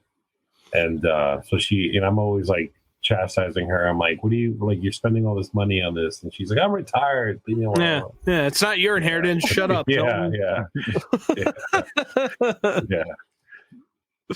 What's that one game? Sorry to interrupt, because it reminded me of games and older people playing mobile games. What's that? Candy Crush. Would you view that as like a game, like a gamer game, or is that just kind of like a kill time? Let me tell you, man, grandma playing Candy Crush is 100% a gamer. That's what I'm saying. That's what I'm saying. And that's a game that you don't have to necessarily pay a single cent. If you are good at being strategically moving those candies around, you know what I mean? So you don't have to put a cent into it. A lot of those mobile games are all money driven, and that one I feel like isn't. Yeah. I mean, I prefer if people don't spend a lot of money on the games, on the mobile games. Not that I think it's cheating or anything like that, but it just, because it could just really take a lot of people's funds and stuff. So, I always encourage people just to, I play it, be mindful of what you're spending. Yeah, be real mindful. So really, get into it. So it's there are a lot of mobile games. Yeah, exactly. It's a real slippery. I can't say that word. It's a slope. Slippery slope. Slippery slope. There you go. But some of them are like straight up scams almost, I think. Like you can barely play this game without having to buy something. Right. And I think it's predatory.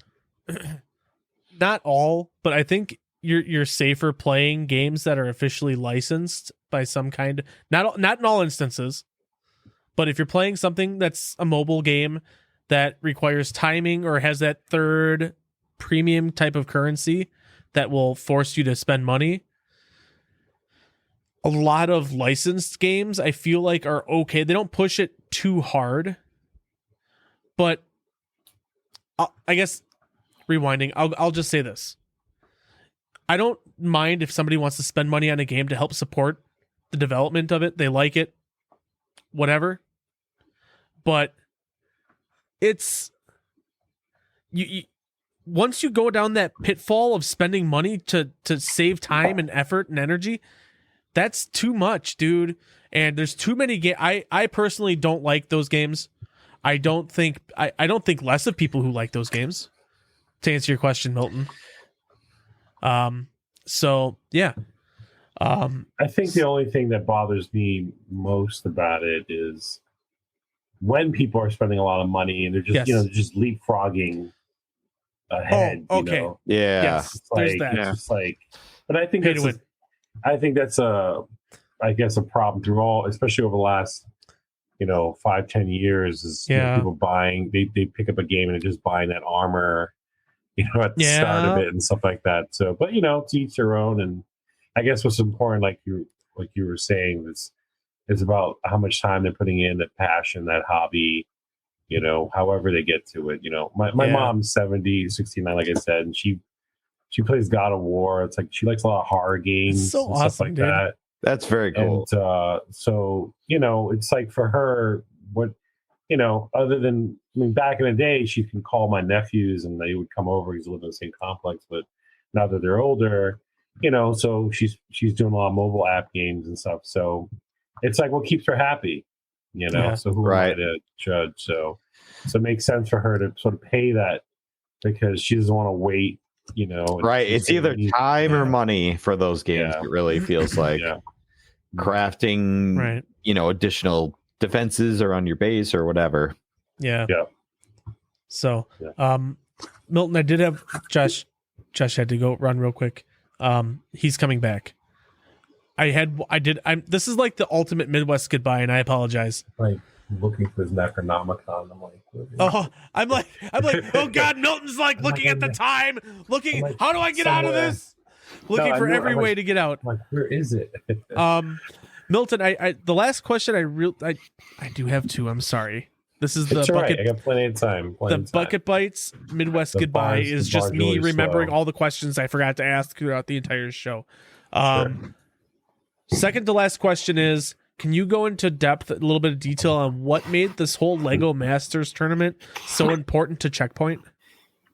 Because you posted about it all the time. You had viewing parties and everything. So we did the guard sale, and someone who came to that, I noticed she came solo. She wasn't with anyone or whatever, and she hit us up afterwards on Facebook saying, "Hey, like, would you guys be interested in having, I'm into Legos, and would you be interested in hosting like a viewing party there for me and my Lego friends?" And I was like, absolutely, And so, I'm not in the Lego fandom. I love this stuff, but I'm not building Legos per se, right? Like, But so just meeting her and then finding out there's like a couple of Kenosha, and Milwaukee Lego groups on Facebook, and that on the show, there was a couple from Kenosha. They were from Kenosha, and they moved to Milwaukee.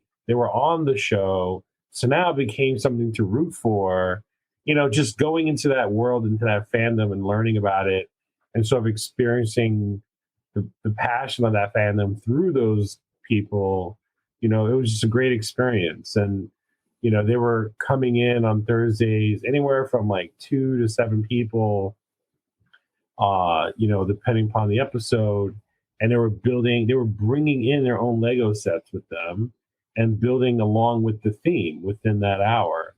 And, they were staying afterwards, they were coming in early, and we just had a great time with them because they're so, they're passionate about it. They're talking about it, they're having their own debates. And then, they were obviously, they're all the more into other things and stuff. So those led to other conversations, which led to like other ideas of what we can do. So it was just great to be able to find a group that wasn't being catered to and give them a home, Sick. Yeah, no, I was trying to figure out what that connection was, because throughout all of my digging, I was like, what's the connection? Why are we watching Legos at the bar? And so thank you. Yeah, I was really curious. have other events going on too, so that helped. Yeah. Oh, hey, just so you know, by the way, on your website, you still have the Halloween pop-up come up. Yes, I'm aware. Yeah, all right. Driving me nuts. Sorry. Driving me nuts. Sorry. So the real last. My web designer moved from Brooklyn to Queens, and she's like, "I'm gonna set it up. I'm gonna get to it when she's." I'm bro. Like, I'm gonna strip that website and just make it super, super simple. We made it like way too complicated. No, it should just be like, this is the events and these are our t-shirts. Okay. So. All right. It was one of the funny things that I noticed. But this is, unless any of the other guys, you guys are good at questions? I think so, yeah. Okay. The final question I try to ask all of our guests: if I were to hand you a bucket right now, with everything that you've ever lost, what would be the first thing that you look for? The first thing I would look for would be my dog. I lost my dog many, many years ago, Empress. Shit. That's depressing. Yeah, so I would look for her. Second of all, I would look for a Game Boy, because my brother lost my Game Boy back in the day. Oh. And I still bring it up to this day. He, as we got older, he got me a new one, a blue one or whatever. But it was that first Game Boy. So that'd be the second thing I would look for. So okay. I respect it. Oh, and then like a stack of Marvel cards, the original Marvel card series that came back way back in like, I don't even know, like 90, not even like 82 or something like that. Sick. I had a bunch of those and someone jacked them from me, I think, or I left them somewhere. I just remember going home going like, what happened to them? So they're just gone. I still have the originals, like a full set of the original series with the hologram. So I'm in a good spot. Gotcha. Okay. So what type of dog was Empress? I'm curious. She was a red-nosed pit bull. Oh, but she was like she was a runt of the litter. She was like super small. Oh. And my friend was walking her for me because everyone loved her, and then she got loose, and then so we just there were a lot of rumors about someone finding her and scooping her up and then raising her and stuff like that. So, but we could never track a person down. At the end of the day, I hope that's true. Yeah, because sure that would be the preferred. That'd be good. So she was much sought after in my neighborhood. So we have a suspect list. So at the time, but we'll go find him and tase him.